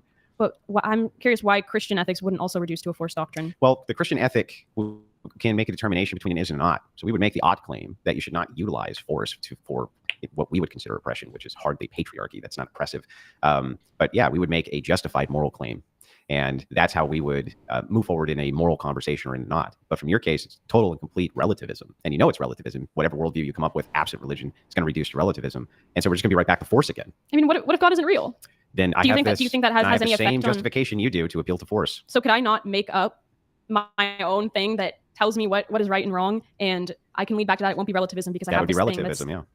I'm curious how that's different from saying that it comes from God. Because there's philosophical proofs for God. If there's no philosophical proofs that you could present for whatever your flying spaghetti monster is, then we would reject it. I don't know if we want to... I'm actually curious what the philosophical proofs that God exists would be. Or you mean philosophical proof that... Before we get into that might be a little... before we would get into a philosophical proof, though, just remember I don't have to justify one because you don't have to justify one. So there's no... In other words, coming to me and asking me, can you make a justification for a thing which I can't justify? Why would I need to do that? We would just assume immediately that you disbelieve whatever my justification would be, right? Because you don't hold it. Right? So you don't believe it. So if that's the case, we're still going to be reduced to just appealing to force again. Okay, but then that puts us on equal footing with our If ethics. It puts us on equal footing with our ethics, and both of us are appealing to force, then ultimately, if men decide to utilize force and they have the monopoly on force, you can't make a single moral argument for why that would be wrong. So you disagree that patriarchy is oppression? Yeah, okay, but hang on, before we move the goalpost. No, that was a question. And I'll answer the question, but I asked you one first. And the question I asked was, if it is true that we've reduced it all to relativism, if it is true that all we can do now is appeal to force, and if it is true that men have the monopoly on force, then if men used their force monopoly to oppress women, you couldn't make a single moral argument against that, could you? I think that you could. Then do so. I did not come prepared with a moral argument, honestly, but I think that there are philosophers and people who are experienced at debating. But you couldn't. I couldn't know. Okay. Yeah. Gotcha. So you disagree that patriarchy is oppression? Yeah. So I'm curious, do you think that oppression exists? Do you think that people are oppressed in the world? Depends on how we want to relay what is oppression.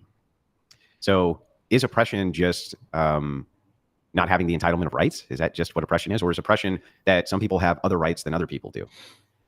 I mean, my original definition of oppression didn't stand because I couldn't define justice, but I would say... Well, justice is super hard to define, so I'm not beating you up about that. No, I know. I think that I would say it's keeping one group from being able to exercise their will in a way that another group is not kept in that position. So one group can't do the same thing. They can't exercise free will the way another group can. I think that would be oppression.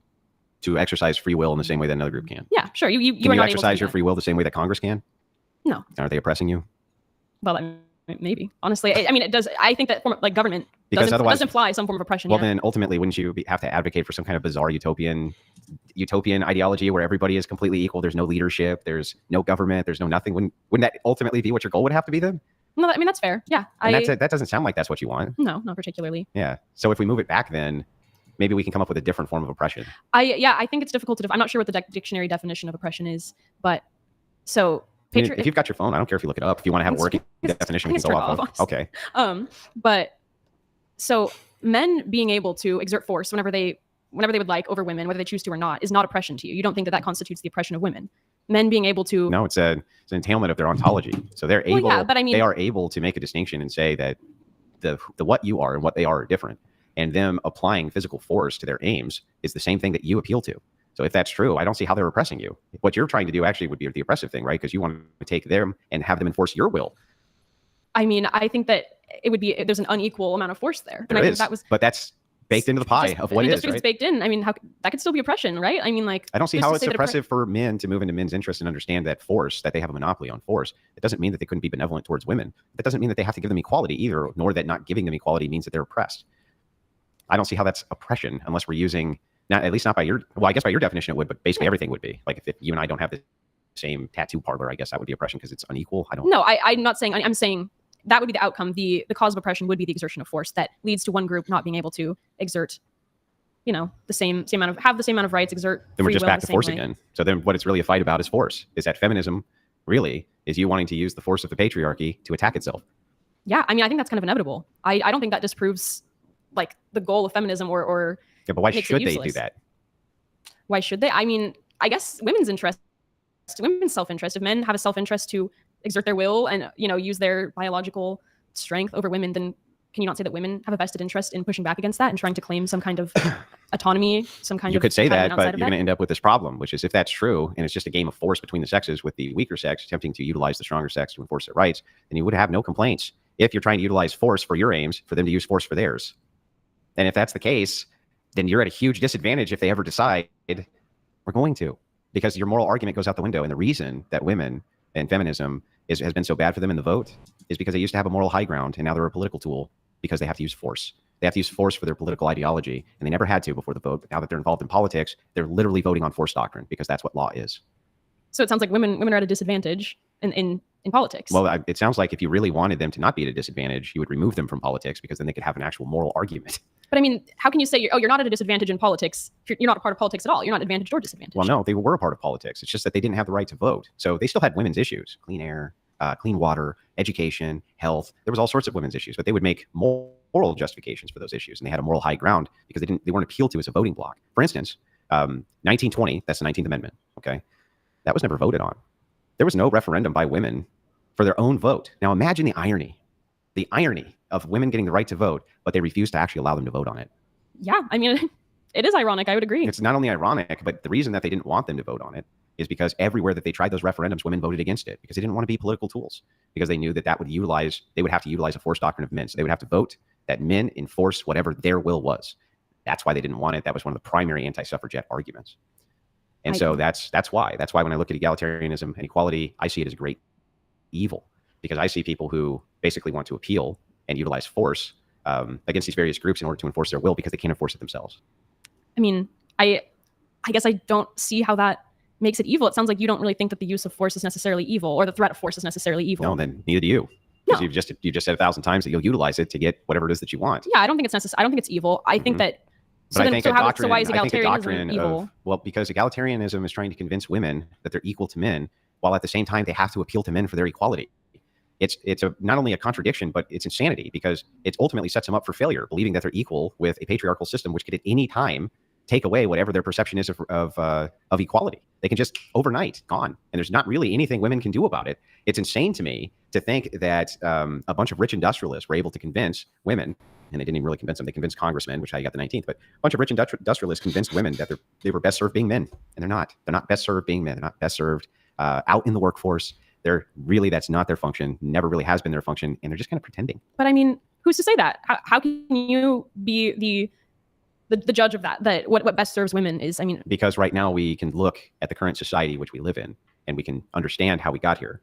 And we can understand, we'll start with the birth rate, which we talk about quite a bit, okay? Being in the toilet, that's due to anti-natalist feminist policy. And also... But how can you say that the birth rate declining is not due to pollutants in the water? It's not due to the way we eat, which is It's due to birth control.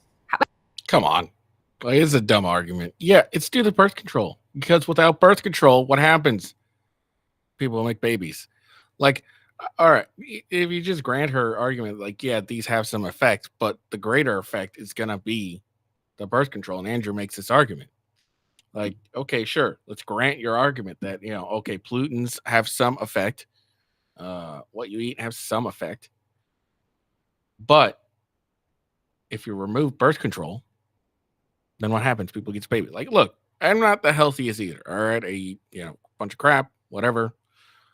But guess what? When my wife was on birth control, we didn't have babies. When we got her off birth control, you know what happened? I had babies. Okay, I have not had any issue making babies. I am like literally every single time we've taken my wife off birth control, she's had babies. Like it's really like the argument just doesn't make any sense. Okay, like you could probably attribute like to a small like an exception where population or not population, pollutions, crappy food, shit like that could have an effect to a degree, but the far larger effect is the birth control.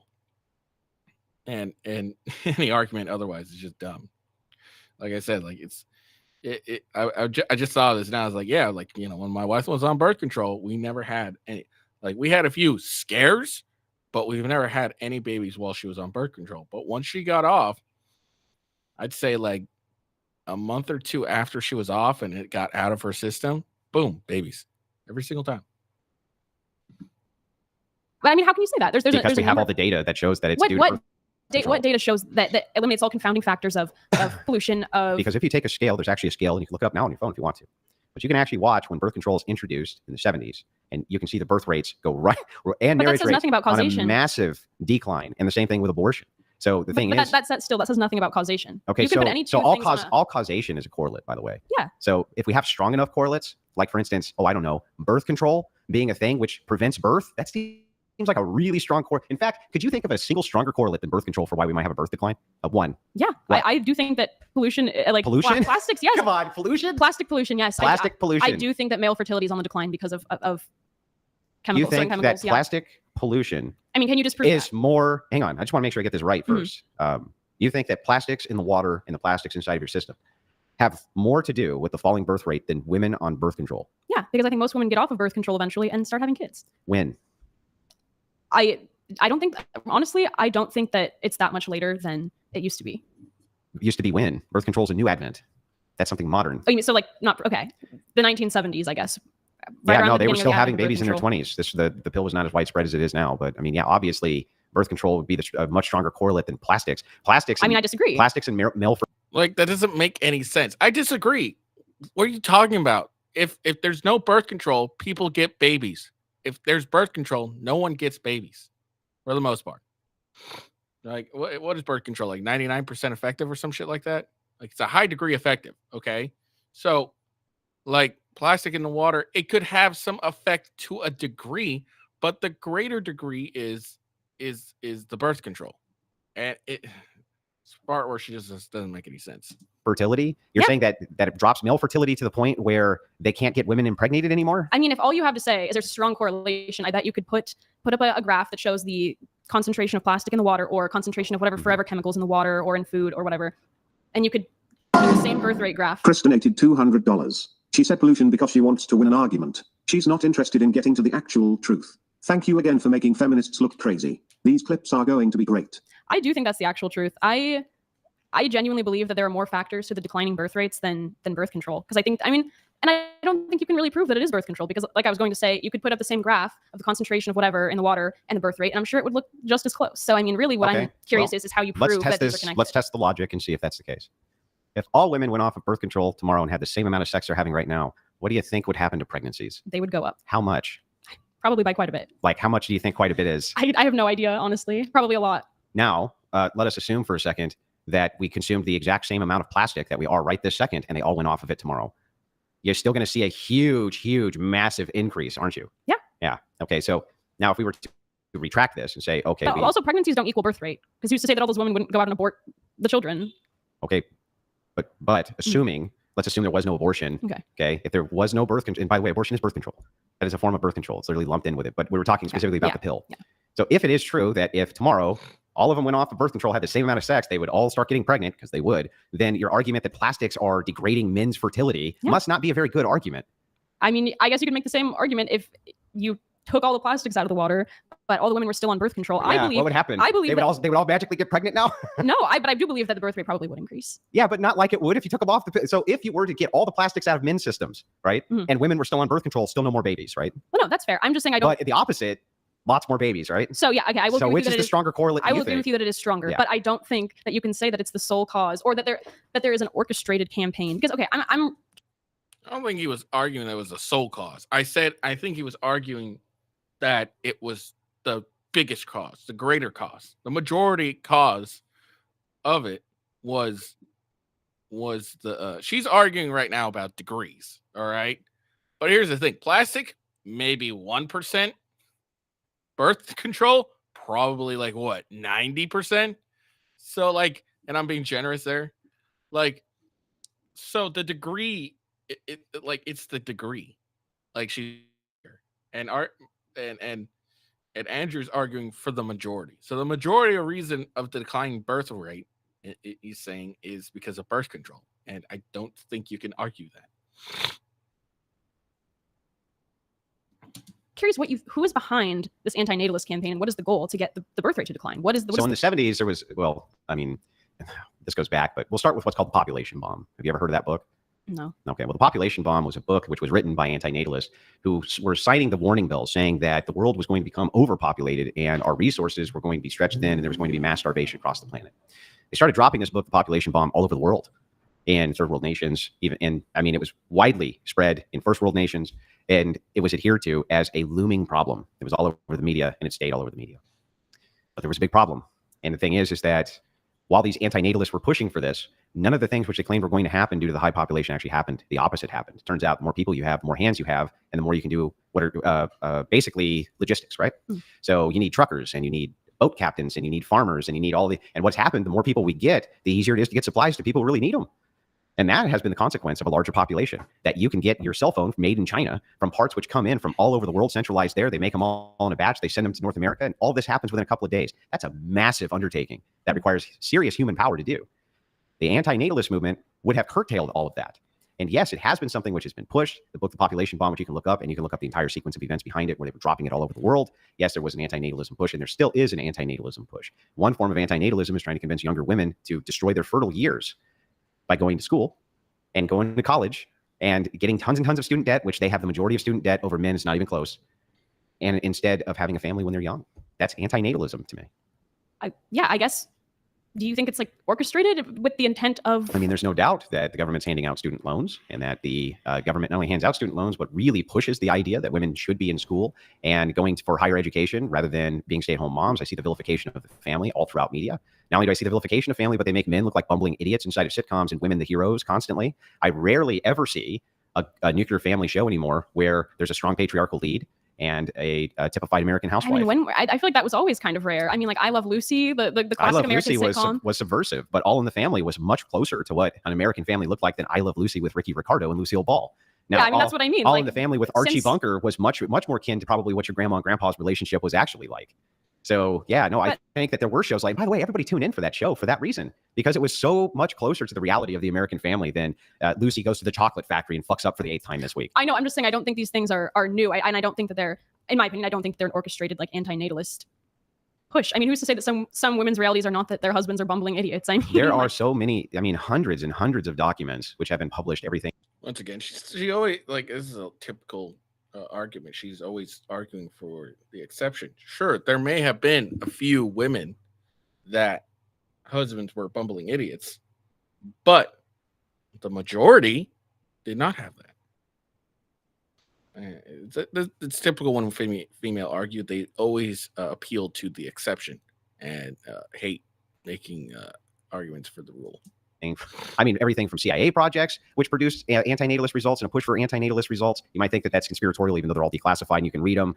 But yeah, there's been a massive anti-natalist movement inside of the United States, pointing right at the feminists who started feminism, who said they wanted to destroy the nuclear family. Having children was slavery. They said it. All of them said it. Well, that would be feminism. I'm saying, what does the government stand to gain from? Because honestly, I understand what women in the 50s, 60s, and 70s stood to gain from, escaping, I guess, the nuclear family. But what does the government stand to gain from demographic Well, pressures, and it seems like that would only. There's only so much of this I can get into because of the platform that we're on. Okay, so I'm gonna have to move off in a second, just because we have to. Yeah. But I don't want to leave this hanging. I want to answer it. The federal government itself is at the mercy of lobbying groups. Congressmen and even presidents are essentially bought and paid for, not just here, but in Canada as well. And in South America, where you have lobbying that goes on a different way from drug cartels. But lobbyists themselves hold the keys to the power in the United States government, not the government. Yeah, I fully agree with that. Yeah. So, I mean, these lobbying groups, though, especially these feminist think tanks, which go to Congress with these various bills, one of the things that they push are abortion bills and the women's rights to have abortion, right? Right? Yeah. How is that not anti-natalist policy that's orchestrated, centralized, then handed to the government Because that's to a pass human rights and hand issue. out to the? But it's anti-natal. Well, your question though is your question was, right? Is this a conspiracy? Because that's what you're alluding to. This sounds conspiratorial, but it's not. And I just walked you through how it's not. Okay. If you agree that there are liberal think tanks, and these liberal think tanks are coming up with new and better ways to streamline the abortion process, abortion most certainly an anti-natalist policy. There's no way you could ever make a claim that it's not. It most certainly is. And then they streamline that policy to politicians who then try to codify it into law. How in the world could this be conspiratorial? It's business as usual. Okay, well, if you really do, if we're saying that any sort of policy that could be construed as anti-natalist is as under the classification of anti-natalism, then sure, I guess I can. Well, what else is it? It's a human rights issue. It's a healthcare issue. I don't think any woman. No, I mean, what else is anti-natalism? Oh, what else? The way I think of it is like an ideology. Are you What is saying the ideology for? What do you mean? Isn't the ideology to stop reproduction? To me, anti-natalism would be, yeah, like an ideology that Well, is better then to. abortion stops reproduction. But it's not an ideological thing. Oh, Like, it's better to have fewer children. Of course it is. Of course it's an ideological thing. No, I think that the people who are fighting for abortion rights are not fighting for it because we should curtail reproduction. I think it's because whether you agree with this or not, women because they don't want the women will die. responsibility of children. No, because women will die. They'll get unsafe abortions. There's very few women. Very few women. No. This is when she kind of derails for me. It's not because, there's, women will get unsafe abortions or anything like that. It's because they want to remove the responsibility, the accountability of, and the consequence of having sex outside of marriage or anything of that nature. Like, that's all abortion is. It's a removal of responsibility from the woman. Oh, well, you don't want this kid. Well, you know what? We'll just abort it. Fuck it. Like, oh, you chose to do a thing, and you don't want to be responsible for the consequences. We'll just remove it. That's all it is. It's a removal of responsibilities from women. That's all abortion is. And who have to deal with a pregnancy, which is life-threatening. Very that few. That is not true. I do not It think is true. that's Yes. It's very few. I think it's like, I'll be generous and I'll say it's like 5% of abortions. I'll be generous. I think really it's 1%, but I'll be generous and say it's like 5%. I'm pretty sure it's 1%, but let's say it's 5%. It's still very few. true. The majority of abortions are not done due to life-threatening pregnancies. I can agree with you that the majority Well, of that's what I abortions meant. are. I'm sorry. Sure. So, but even then, the majority of pregnancies, no, are not life-threatening. Just Not so you know. life-threatening, But also on the abortion front, no, very few abortions have anything to do with the mother saving the mother's life. Almost none, in fact. Yeah, They're the exception to the rule. I'm saying the people who are promoting, arguing for it, these feminist think tanks are not. They want it up to 9 months. They're not coming at it with the ideology. What else could they be coming at it with if they Women's want an abortion healthcare. at 9 months? That's not healthcare. Autonomy, the right to choose things along That's those all lines. Feminism. But that's what antinatalism, the ideology, is about. It's about autonomy. It's and about women's right to reducing the choose. burden on women and on society from other human beings. It's a reduction of the burden. It requires necessarily that you reduce the population. Of course, abortion is antinatalist. Of course, the pill is antinatalist. All of these things are antinatalism. I don't know how you would argue. I mean, maybe that. that's just my misunderstanding of what antinatalism is. Yeah. Just one question on the abortion topic. Yeah. Do you think that is there a cutoff for you in terms of when women can get abortion? Should it be up until the point of right up until birth, or what's your position there? No, I would say the cutoff for me would be at the point where Viability? delivering is an option. Okay. If there is a, for instance, if there was a medical emergency, preeclampsia, something like that, if the child can actually be delivered, I would say in that case that you should default to delivery. But there are children. But would you consider it murder if you didn't? No, No. Well, then why? So then what's? I don't understand this. Maybe you can help me out with this. Yeah. Why is it, other than just, I don't know, some preference for ick, that if I ask you, if the law says they can get an abortion at 7 months, you say, no, I prefer that they have it then. I go, okay, but let's assume the law says that they don't have to. Do you consider that murder? You say, no. How is that not? I think that murder is taking of the life of a person, and I really don't think you have personhood until after birth. Even at 9 months? Yeah, I mean, I would Do you say have to go through the canal? Like, what if, I mean, what if your head doesn't quite crown and they just put a shotgun up there? Like, I- what, is that? You know, I would is that not. I would murder? not like to see that happen. No, I think once their head is out of the canal, yes. Okay, So but you're it's a not person. quite there, right? It's going. She's, ooh, you know, But I they're mean, about to do a push, and he walks in and he just blasts. But That's not murder. I'm honest. I want to question. That's not murder. I think in that case, you'd probably end up killing the woman too. But no, No, it's a concentrated blast. no, I think that would be murder. I think that'd be murder. That would be murder, but not the day before. No. I No. mean, you have to make a distinction. How is that consistent? You have to make a distinction somewhere, don't you? Yeah. So, do you believe? So you believe in like So the no Linda's abortion? life. So then why don't we make the distinction at life? Like, what is like her entire thing is like, well, I don't consider that a person. So like it's like her entire argument never made sense in this at all. Like she argues about personhood, but you'll find out here pretty soon she can't define what personhood is. So how can you be like, oh, this isn't murder, but I can't define personhood, so therefore I can't really define when it is murder, when it's not murder. So then, when is it a human life? A human life? I think the possibility of human life begins at conception. I think personhood is different from human life. And what makes a person? Being born. That's it. No, I think there's biological aspects to personhood, absolutely. So a fetus does have the biological aspects of personhood, but I think there's social aspects, the ability to be a social being, have interactions with other human beings. Okay, so people in coma aren't people. People in what? People in a coma aren't people. No, there's other aspects as well, like the ability to rationalize, have an awareness of yourself. People in comas can't rationalize. I mean, do we take people in comas off life support all the time? Yeah, but we also leave them alive. And if Living underscore donated $200. Nobody disputes men are the physical enforcers. The issue is the implication. If women control men's actions, women would be the actual enforcement arm, men would just be the proxy. Also prove.pls. Thank you, Living. Appreciate it. If you guys want to continue on with your point, though, go ahead. Yeah. so, we were discussing why it is that the day that the shotgun goes up, that's no bueno, that's murder. But the day before, it's not. Yeah, because I mean, I think you have to make a distinction somewhere. It's inevitable. I mean, you can make the distinction at the day before birth or 2 days before, but you're always going to run into the question of why. And I do think that there are certain. I mean, okay, so if you had the choice between, there's a woman, she is like 27 weeks pregnant, and you can either perform an abortion on her personally, or you could kill a 2-year-old child. You have to do one or the other. Which are you doing? If you had to do, yeah, you have to either personally perform an abortion. So from my perspective, these are morally equal. They're morally equal. Okay, so which would you do? You have to do they're one. morally equal. So whichever one I picked, from my perspective. You have to do one. Pick one. Well, okay, I would pick the abortion, and I would also pick the other one if the abortion You're going for wasn't both? available. Yeah. Overachiever. They're morally equivalent. Okay. So you're asking me about a morally equivalent question. But that's why I'm asking you. Okay, now let me ask you a question. Yeah. Okay, if SPK donated $200. Again, these fucking talk to text shit. It's so fucking annoying. Your baby is due in less than a month and you want to keep it. Someone physically assaults you and the baby dies, but you are barely hurt. What should the criminal be charged with? Just to show you why that dichotomy doesn't work. Remember, I did just answer your question, told you which one I would do, right? You said you would do both. But... Okay, no, I'll do the abortion. Okay. Now, should we have her do the? Hang on, I'm almost done. Okay. Well, let me just ask you the same We'll come question back. Would you rather essay a 2-year-old or a 3-year-old? What the fuck? What? I'm sorry. Damn, bro. But that becomes a question of sexual wait, assault. no. Answer the question like I did. But if you're going to make a false bifurcation for choice, and I actually not a false answer bifurcation. it is. What do you mean it's not? If you had to do X or you had to do this, which one would you do? I just gave you the same question back. Now you answer. Which one would you rather That's essay? not the same question. I didn't say it's the same You're doing- question. It's In the my same question, logic. you're doing two different things. One is an abortion. One You're is doing killing two a different person. things here too. And what we're looking No, for is you're which one you think is more You're morally essaying abhorrent. either. When I told you these are morally equivalent to me, you said that's not good enough. You have to choose one. Okay, so I chose one. You're saying these things are morally equivalent to me. Okay, choose one. Which Okay. one? I mean, fair. I don't think that. See, I don't think that they're morally equivalent when I ask that question. If I I know. can pull the same answer and say they're morally equivalent, yes, I think that essay is wrong regardless of age. Right. Okay, so murder is wrong regardless of age.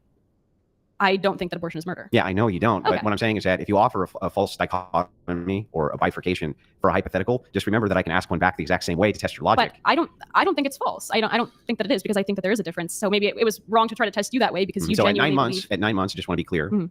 If a 9-month pregnant woman who's slated to give delivery the next day gets gunned down outside and robbed, that the guy's only going to get charged with the murder of the mom. I think that I don't really think that the murder of a pregnant person should be considered a double homicide. We do consider it that. I think so, but I don't agree with that. I don't think that. I mean, like I said, you have to draw the line somewhere, and for me, that would be Has to birth. come out. Yeah, I mean, do you believe in like no exceptions, no abortion? I would be willing. So this would maybe where I deviate. I would say if there's a threat to the mother's life, which is a non-objectionable threat, meaning we can prove that this is going to cause serious problems to the mom, that in that case, it could be a legitimate medical procedure. I think that that's a rational position. I can understand. That's like, I think a lot of even Christians could agree to that type of exception. And the problem is even if you grant that, the pro-abortion people still want the abortion all the way to 9 months, so it doesn't really matter. Even if you're like, all right, like they always go to this. Well, what about the death of the mother? What about the what about rape and incest, blah blah blah? And you can say, all right, if I grant all those, life of the mother, rape and incest, if I say those are allowed, but every other abortion isn't, would you be with me? Would you agree with that? Should that be in law? 99% of the time they say no, so it doesn't fucking matter. Push back to the position, but I think it's rational. It seems irrational to me that you can make the determination that a baby is fully formed, conscious, and everything else at 9 months, but that the day before it's born can be aborted and it's not murder. That's irrational, because at this point you are the only reason you would say it would be murder the next day is because you have formed that as a person. But what is the distinction? It still has to be a person the day before. How could you get around that logic? But I think you could still find distinctions to be made even in the case of like medical exceptions. So like what is a medical emergency? Like when does it become emergent? Can you give her? Yeah, that's why you would need to be hyper specific about which cases could be considered that and which ones could not. But I mean, there's always going to be. I think you're going to have to make an arbitrary distinction because. Oh, well, arbitrary. Noah donated $200. If I end a pregnant woman, I can be charged for 2 murders. But an abortion is not a murder. Schrodinger's feminist. Schrodinger's feminist. But I don't think that it should be a double homicide. So maybe some do. But Did we get to address the previous details that came in? So basically, your baby is due in less than a month, and you want to keep it. This is from SPK. Thank you, and also thank you, Noah. Someone physically assaults you, and the baby dies, but you are barely hurt. What should the criminal be charged with? Assault of a pregnant woman. But I do think you did answer the question because you said that you wouldn't consider it a double homicide. I wouldn't consider it a double homicide, but I think that our legal system. But it's still an illogical position because you are assigning it personhood just the day after. And so you would have to, I don't understand what makes it not a person the day before. I mean, what makes a person not able to consent to sex before the age of 18? Okay, so when you're talking about that, fine. I would even concede you can make a case that that's arbitrary or without system. But in this case, you're agreeing that this is a life the day after. I'm asking for the distinction that doesn't make it a life the day before. I mean, I do think it's somewhat arbitrary. I think that So there's nothing? I think that you have to draw the line somewhere. I mean, no, I don't think there really is anything. But there's also, nothing. So the only thing that makes it not a life the day before I don't believe in abortion up nothing. until the moment of birth. First of all, that doesn't happen. But you just said you did. Did I say that? You I did. think You said it has to come out before. Oh, I think it has to come out to be considered a person. I don't think that, like I said, first of all, I don't think that women are getting abortions up until the. I'm not saying that they are. But that doesn't mean that there's not. But I said women that who don't. I think he asked, and I said that I think that up until like viability, basically, like if it could be delivered without complication. Yeah, but there was a counter to that, which was when I asked you, okay, but the law says, let's say you can have it up to 9 months. If they go ahead and follow the law and do have it, is that murder? And you said no. And so at that point, you're giving it justification. So you don't really believe, or whatever your belief is that they should, is just arbitrary as well. They just should because I think they should, right? No, I mean, there is no like biological consensus on when personhood begins, or philosophical consensus on when. No, there is a biological. Well, personhood. When you say personhood, that doesn't mean anything. That's just nonsense. No, it's a legal concept. Yeah, I mean, we don't give rights to non-persons. But the reason it's nonsense is because you can never tell me what a person is. There's no consensus. I mean, it's consensus is not a thing we need to appeal to make a determination about what is true and what is not. How do we consensus? In fact, appealing to consensus would be an argument ad populum. It would be fallacious in and of itself. You can tell me what a person is without appealing to a majority. What is it? Like I said, I think there are a number of aspects to it. I don't know, but in law, so you don't know. I don't know. Hang on, you don't know what a person is. You don't know when a person's formed. You don't know when a person should be born, but you're okay with people taking out fetuses at the 9 month. Is that the case? I don't know when they're a person. I don't know when we should stop abortions, and I don't consider abortion at 9 months the day before it to be murder. You didn't say the day before, but the day before, no, I do think that would be distasteful to me. Would it be murder? No, I don't. Okay, well then you're not assigning personhood, but you don't know when a person is a person. So at birth. I don't understand. I know when. I know when. At birth. At birth, that's what makes them a person. So all to her, personhood is outside the birth canal. Like, does that make any logical sense? No. Birth and not the day before. The act of birth. Yeah. What about that act suddenly gives them the same quality that they did not have the day before? Being born into the world to exist as a person. No longer. You're still in the world. What do you mean? You're still in the world. Once they cut the cord, you're not physically. So the umbilical cord is the distinction between a person. No, that was more of a. So what is the distinction? What makes him a person? Nothing. I've already said it was arbitrary. So what makes him a person is you made it the fuck up. That's what makes him a person. I mean, yeah, honestly, a lot of things in law, you do have to make up some sort of distinction. Just want to make sure we're clear. Before we move on to a different topic, last thing on the pro-choice versus pro-life argument. Andrew, you might recall the state where they passed this law, but there's a state where they passed a law where men could be on the hook for child support before the child was even born. Maybe it was Kentucky, I think it was. Would you agree with that before the child is even born, that men ought to be on the hook for child support?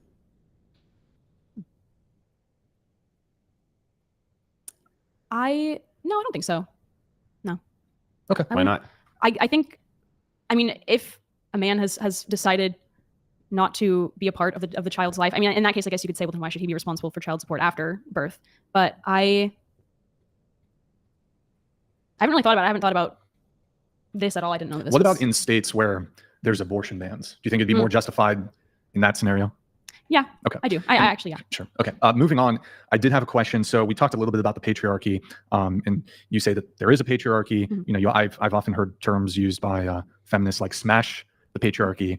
Not only are there criticisms, it seems, of the patriarchy by feminists, but you also, if it does exist, and that seems to be what's asserted by feminists, that you wish to get rid of it.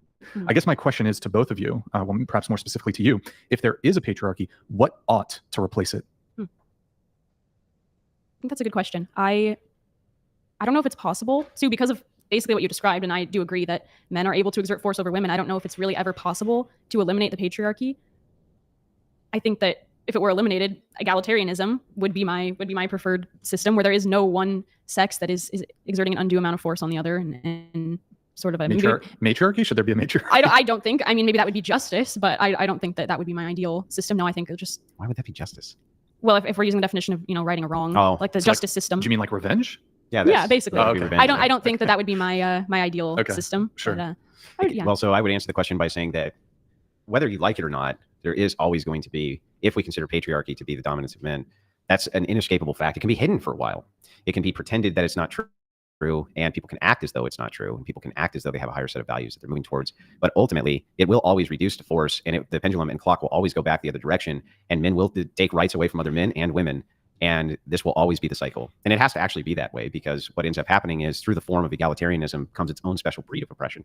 And that oppression in the ever search and the ever expanse for egalitarianism is what we see now, which is antinatalism and oppression towards male groups, oppression towards specific male groups over other male groups, all in the name of trying to make things equal. And so eventually it all just gets reset with force. This is what we see time and time again as society gets more and more decadent. Yeah, I don't think that means that feminism shouldn't exist, though. I think just because something is, as you say, inevitable, I think that you should still be able to push back against things and maybe hold them off, I guess is the wrong way to say it. But if it's producing undesirable outcomes for women, then regardless of whether or not it's undesirable outcomes, do you think that the desirable outcomes are the fact that we went from having a 4% divorce to having a 55% divorce? We went from almost no women having mental illness to 1 in 4 women having mental illness. Do you think the fact that the female hormone regulation from birth control, which leads to this mental illness, has been good? I mean, I can go on actually, and I on do, and on. And I can explain why I think a lot of those things are good. Okay, I can't wait to hear it. Higher divorce rate. I think there's probably a lot of women in the past when there was a 4% divorce rate that wish they could have gotten divorced, but they felt either through social pressure or they just legally couldn't get divorced.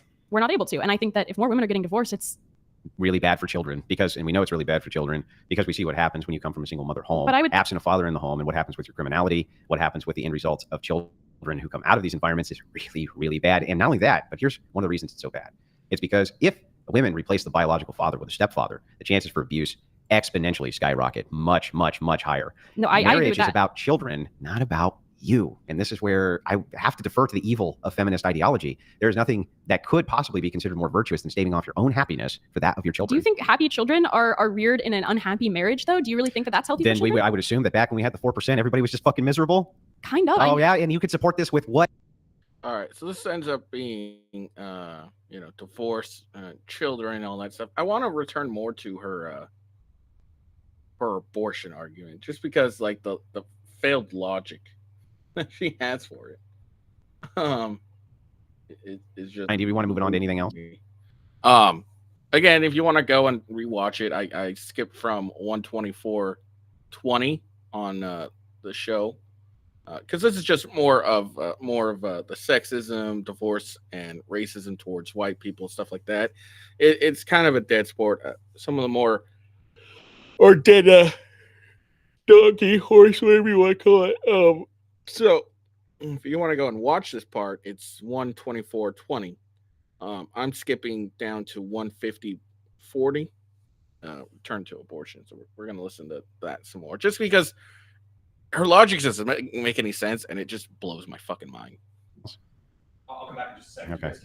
Okay. Yeah, So anyway, back to abortion. Yeah. Right. I would still like to know this. Yeah, go for it. Now we're getting into more relativism. Can you say intuitively then? Yeah. The day before you're supposed to give birth, that not intuitively murder?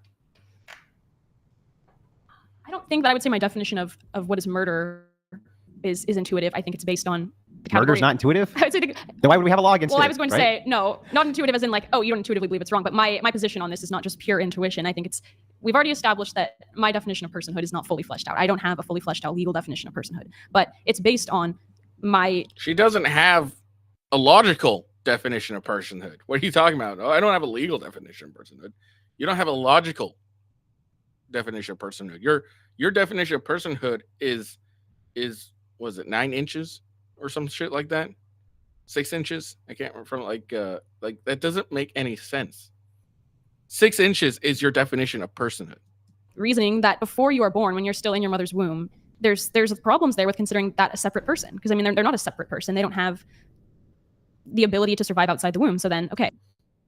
I mean, without any assistance from anyone, fucking a 3-year-old can't survive outside the womb. What are you talking about? Like, even a 3-year-old can't survive out the room without the womb, without the assistance of others. Okay, viability might be the point. So if I feed you while you're unconscious, are we separate people? No, but I mean, Well, then I would argue that a person who is in a coma or a person who's on life support is in a state of altered personhood. I don't think they're not a person. What the hell does? Well, okay, they're not a person. What's the delineation then? What makes them not a person? I mean, I really don't Wouldn't know. you give them the same moral consideration you would anybody else? We don't take the life of individuals, but we can take someone in a coma off life support. We can take. That's not taking. There's a distinction here to be made. Okay. I mean, yeah, that's not taking their life. It's taking away supportive. Mm-hmm. But we can do things to people in certain states that, I mean, the death penalty. You can argue that they did something to deserve it, but we have reasoned somehow that murder is justifiable in the case of. Well, what a murder is an unjustified killing to begin with, right? That's a definition that you've chosen. That's a definition you would back up, wouldn't it? What else could a murder be other than an unjustified killing? Couldn't be a justified one. I guess. I mean, would you consider like killing in self-defense to be murder? No, that would be a justified killing, right? Okay, so it's just killing. So that means it's killing in a way which is justified or unjustified. Okay, so murder would be an unjustified killing, and killing could be justified, so therefore not murder. Yeah, so I mean, taking a life can be justified.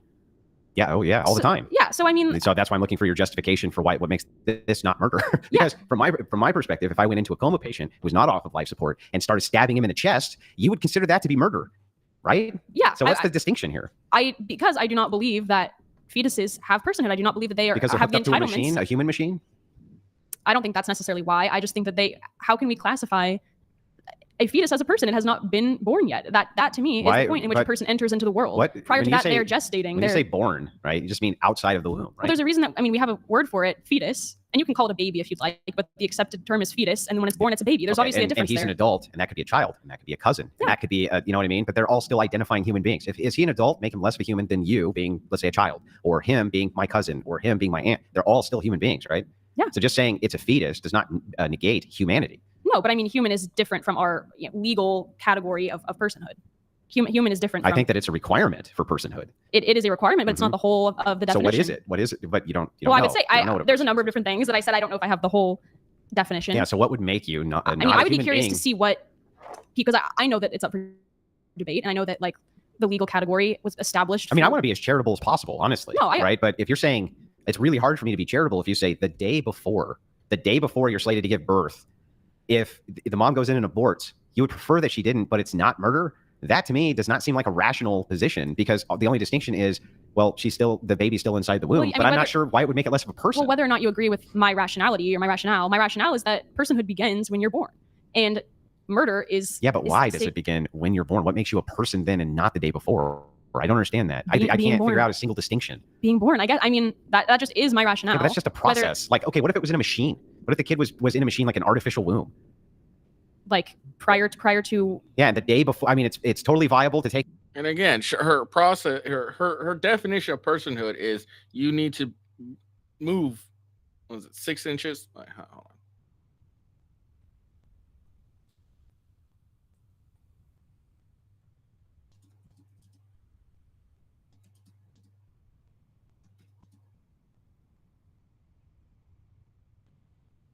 Okay, 2.5 inches. So 3 inches is the birth canal. Okay, so her definition of personhood is a matter of 3 inches. Does that not make any sense? Like I don't understand this. It makes no sense to me whatsoever that the definition of personhood for her is 3 inches. Okay, like how can you have such an argument here where like your definition is look they just need to be 3 inches in a different location. Okay, 3 inches of a location, that's personhood. That doesn't make any sense. Doesn't make any logical sense.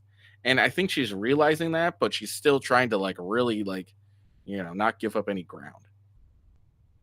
Out of the artificial womb, but the day before you release the chamber, you go, fuck it, and you press the dump button. See, that would be different to me because Why? it's existing outside of its mother's body. It is a The machine is its mother's body now.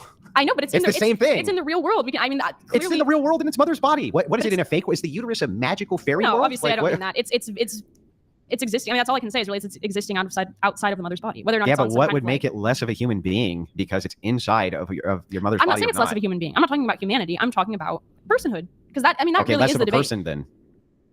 The fact that it is part of the mother's body. Yeah, but it's part of the machine.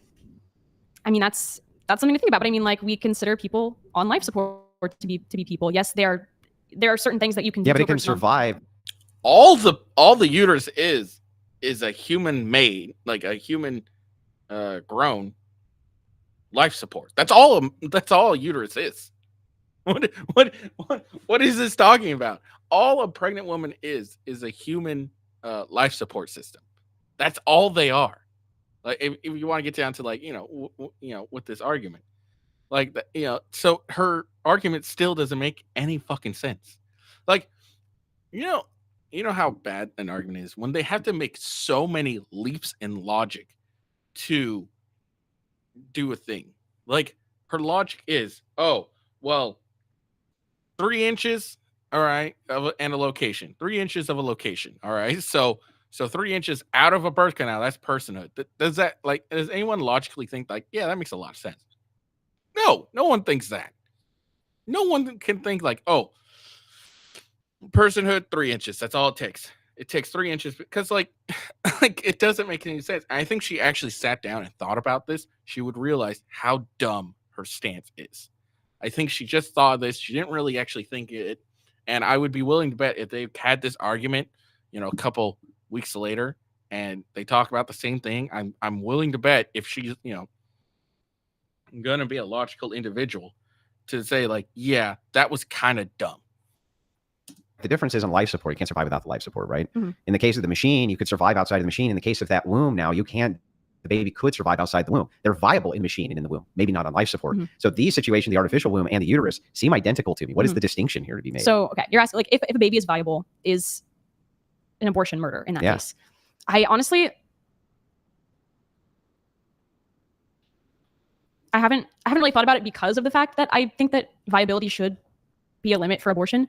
But I mean, I want to say no because I still think that personhood is when you're born, and I don't think that you can call it murder otherwise.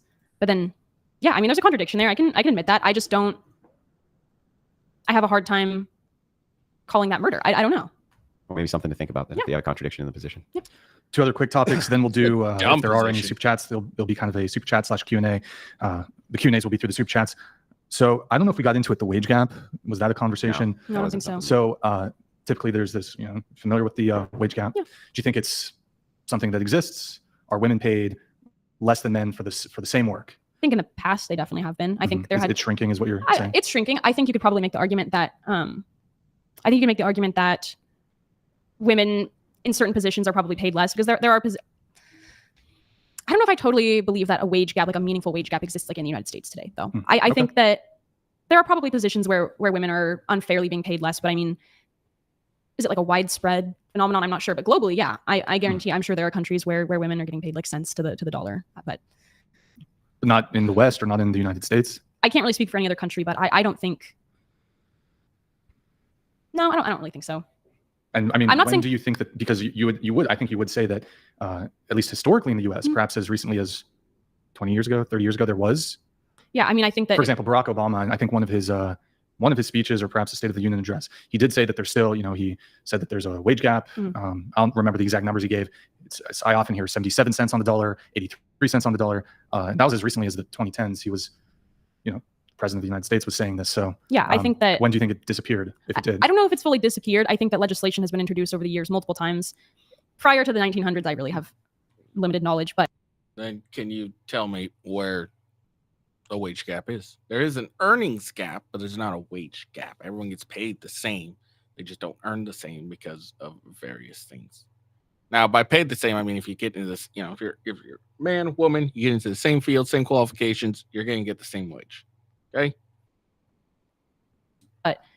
the Civil Rights Act in part addressed unequal pay. So there is legislation that mandates equal pay for equal work for men and women. Whether or not that always happens in practice, I don't know. I can definitely see that there could be situations in which it's probably not put into practice. What about, for example, in sports, for example, I have heard complaints from feminists who will say, for example, that women in the WNBA or female soccer players, in fact, there's actually a lawsuit by I believe it was the women's national team filed a lawsuit that they were alleging that they were being paid less than their male counterparts.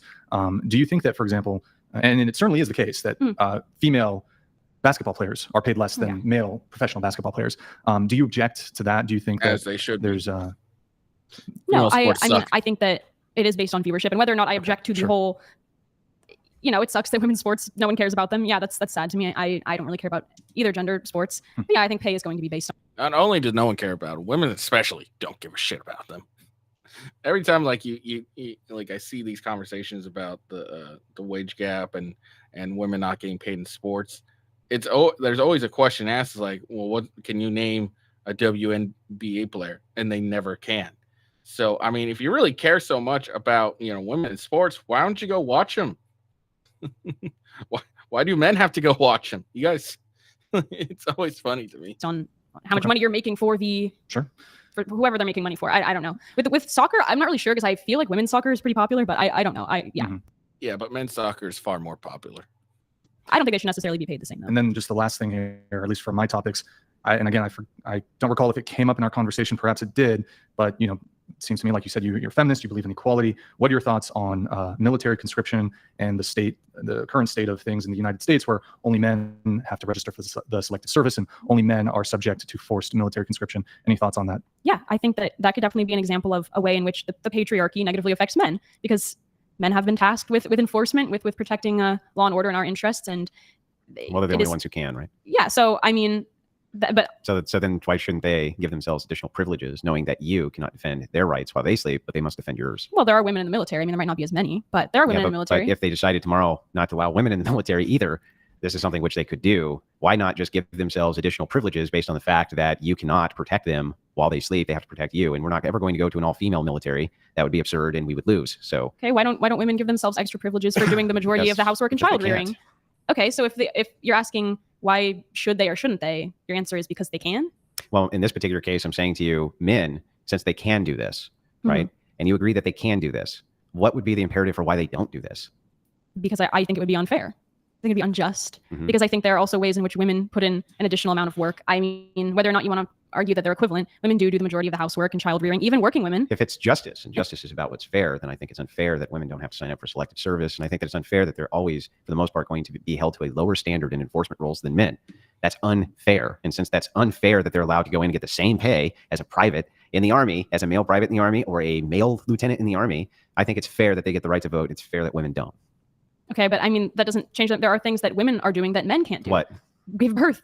Okay, go. I was just going to say, though, the difference is that one is enforced by the government. Like there's nothing. Okay, yeah, if we keep it to selective service, yeah. Right. A woman, if she was so inclined, could go her whole life without. She could not have sex. Forced. Nothing's pressed in. Yeah. Well, then I mean, if it's between that and men taking away all our rights, yeah, sign me up for the draft. It's not men taking away all your rights. Okay. Well, I'm saying What do you think, that women didn't have any rights before they couldn't vote? No, but I mean, they certainly didn't have as much of a say in it politically. But anyways, they did have as much of a say politically. They just were able to do it from a moral high ground rather than as a voting bloc. I don't want to get too off topic. Okay. I do have thoughts about that. No, I do think it is an example of a way that men are held to a different standard. Yeah, I mean, if you want to say it's because of biology, and so would it not be just then for men to give themselves additional rights, like the right to vote? No. Why would that not be correcting an injustice? Because there are ways in which women are, like I've already said, are putting in an additional amount of work. Is the difference for you? What way? What way are women putting in an additional amount of work? Child rearing, domestic labor. Okay, so when it comes to child rearing, first of all, men are 50% responsible for the children. 50% responsible, but they're not actually in numbers. If you look at the statistics, they are not putting in the same amount of hours No, they put in all their hours at work taking care of their families. Even in families where the mother is working as well, the mother is still doing the majority of the housework and the majority of child. That's because he's still doing the majority of the physical work. So in most two-parent, and yes, in most two-parent households, the man still works longer hours and makes a higher wage than the woman does. Even in those households where they're doing comparable hours outside the home, the woman is still doing more hours inside the home. Yeah, no, but that would just equal out. If the man works 10 hours and she works 6 and then takes care of the household, then it's equaled out. You would still have this additional privilege problem of men having to get drafted and protect you while you sleep because they're the only ones who can enforce rights. And you say, but it's still women are putting in military right now. Why would men as a whole? Well, they don't fight in the military. They're not in combat roles for the most part. So why would men as a whole deserve special privileges for having to sign up for selective service when only some men are going to ever see combat? Well, then could we just give those men hang on. Can we just give them the right to vote then? Since they're the ones who ultimately are, I would be fine with that. Another thing is the reason why they should get, additional rights is because if they don't sign up selective service, they are punished for it. And if they don't sign up for selective service, they get they can't vote. So that's why. If women don't sign up for selective service, if they don't go to the military, they still get to vote. If men don't sign up for selective services, they can't vote. That just those who signed up, men or women. We just give men or women who actually did some kind of service for the United States and the country the right to vote. That seems like an additional privilege that they deserve and what is just. Because who's to say that fighting the military is the most important thing of all? Why would they need to only fight in the military? You could think of other types of services which they could provide for the United States in a, as a. Well, yeah, but we're saying that they should be the only people who can vote because they have signed up and seen combat. No, well, because men can't vote if they don't sign up for the draft. They're not allowed. They're disqualified from the vote. Okay, well, so men are disqualified from the vote. They don't sign up for the draft. Women not disqualified from the vote. They don't sign up for the draft. So if we wanted it to be fair, why don't we give military personnel the right to vote? We'll do it men and women. They do have the right. Do you mean only military personnel the right to vote? Yeah. Because then if you're drafted, think about it. Because then if you're drafted as a man, you go into the military. Hey, now you have the right to vote. You have nothing to complain about, right? You were compulsed in, but now you have this additional right nobody else has. You can't get drafted, but you can sign up. And then you can get the right to vote too. Service guarantees citizenship. Well, I just don't think that's the way we should run things. Yeah, why not? Because I think there are other important aspects. I don't know. It doesn't of sound very justicey to me. It sounds like you want a privilege that men don't have. No, well, I already asked why should men as a whole get special privileges? I just told you, I grant that they shouldn't. Only the ones that go and serve and the ones who get drafted in should be able to vote. And the same thing with women. You think that's the way the country should be ran? Yeah, well, what's wrong with that? Doesn't it seem like it corrects a great injustice, which is allowing all women to vote? No, I think there are other injustices in the world. I mean, why say that? Why is that the greatest injustice? I didn't say it's the greatest. I just said it's an injustice. Well, then why organize our whole society around some random injustice? You don't organize your entire society around only the greatest injustices. Okay, why organize it around a minor? You're not even organizing it around that. It's just one deviate from the process that we have now. I would say who can vote and who can't is central to a federal republic. Yeah, but everything is. Having a Congress is. Having 200 or 400 people in Congress is. Having 3 people in the Supreme Court versus 10 is. Every part of the process is important. Not one part of the process is any more important than the other usually. So it seems completely arbitrary to say. It's not arbitrary because you would be correcting for what you consider an injustice. So you have a process. Arbitrary means without process, right? You do have a process for justice. Your process for justice is that injustices need to be corrected. And you believe in justice, right? I mean, sure. I don't. So then it's not arbitrary. It's an arbitrary way to correct the injustice. Wait, okay, then correct the injustice. What would be the way other than to make women draft? Women also have to sign up for selective service in order to vote. But when women sign up for selective service, they cannot produce the same type of soldier that men can. So men are still disadvantaged. It's still not just because they're still not going to be able to perform under the conditions which are necessary, which men can. I really don't think that. I mean, so. If the only way to correct that specific injustice is to only allow people who have served in the military to vote, then, I mean, how do we correct historical, racial injustices? What do you propose? They can still join the military and vote. What do you mean? But those have nothing to do with each other. Well, then if they have nothing to do with each other, why did you bring it up like they were correlated? You're looking for the correlate. Well, I'm saying who's barring anybody from different race? If we're going around correcting these injustices in society, why stop at the fact that only men have to register for selective service? Yeah, I wouldn't. But my point is not whether or not you could then go and correct whatever else you perceive as an injustice. You still could. I'm just saying this is an injustice that we agree is not just. This is something we can actually agree is not just. Yeah. So then how can we correct for it? If you say women should also sign up for selective service, that really doesn't correct for it because they still cannot go into these combat theaters and perform like men. They might not be able to men go will into always combat. be unjustly in a non-equal way put in these situations because they're the only ones who can be. I just like how Andrew's just kind of dismantling her logic, and she can't really keep up, and it's really funny. It's really funny. She can't really keep up with his logic here. But I mean, women can still. Are you saying the fact that men are the only ones who can see combat is unjust? Because they're the only one. No, that's not the part that's unjust. Okay. The part that's unjust is if you're saying that it should be equal, that the draft should be equal, it still would not actually make it equal in service because what would end up happening equally is that men would end up having to still take primary role as combatants inside of the military, thus risking their life and limb far more than women, even if they were drafted. So even if we did the draft, it would still not be just for them to be equals. I disagree. And also, those standards for women in the military are lower, so they still wouldn't be equal. I just don't agree. I think that righting the injustice would be just having women sign up for selective service. Okay, Because, I mean, and then so even though clearly they're not going to be able to perform the same way men are, and so you're going to have to lean on men for heavy. Don't lean combat on men. operations. Let women figure it out. I guess. Let women defend the country. I can't wait. Yeah, we'll send women to the front lines of combat. You think that's a great idea? If we let women defend the country, we don't have a country anymore. I mean, now with drones and things, I mean, I don't think it really matter. You don't? No. Because we fight wars in the middle of the winter with drones and things. Well, I don't think there's a lot of like hand-to-hand combat going on in the most combat is still infantry based. If you look at what's going on with Russia and the Ukraine, yes, drones are deployed in combat. Yes, artillery is used. Still men on the ground with machine guns.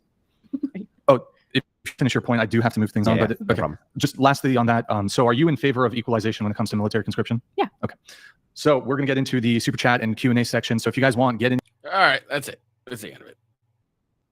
So like I really wanted to highlight this one because her logic was just fucking baffling. Like she couldn't define personhood. Really, her only definition of personhood was 3 inches from the birth canal, and that's all her definition of personhood was. That doesn't make any logical sense at all. So 3 inches, so that's what defines a person. Like, come on. And you know,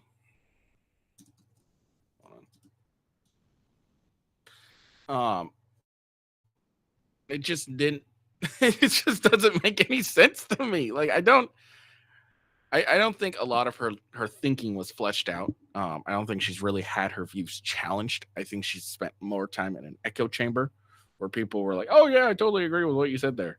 So I think that's why there's a lot of flaw in her logic, and Andrew did a great job at just dismantling all her views. And again, if she's a rational person, and she comes back and they do a show, and a couple weeks later, and she actually sat down and thought about it, I think she probably changed her views and realized that a lot of what she said was fucking dumb.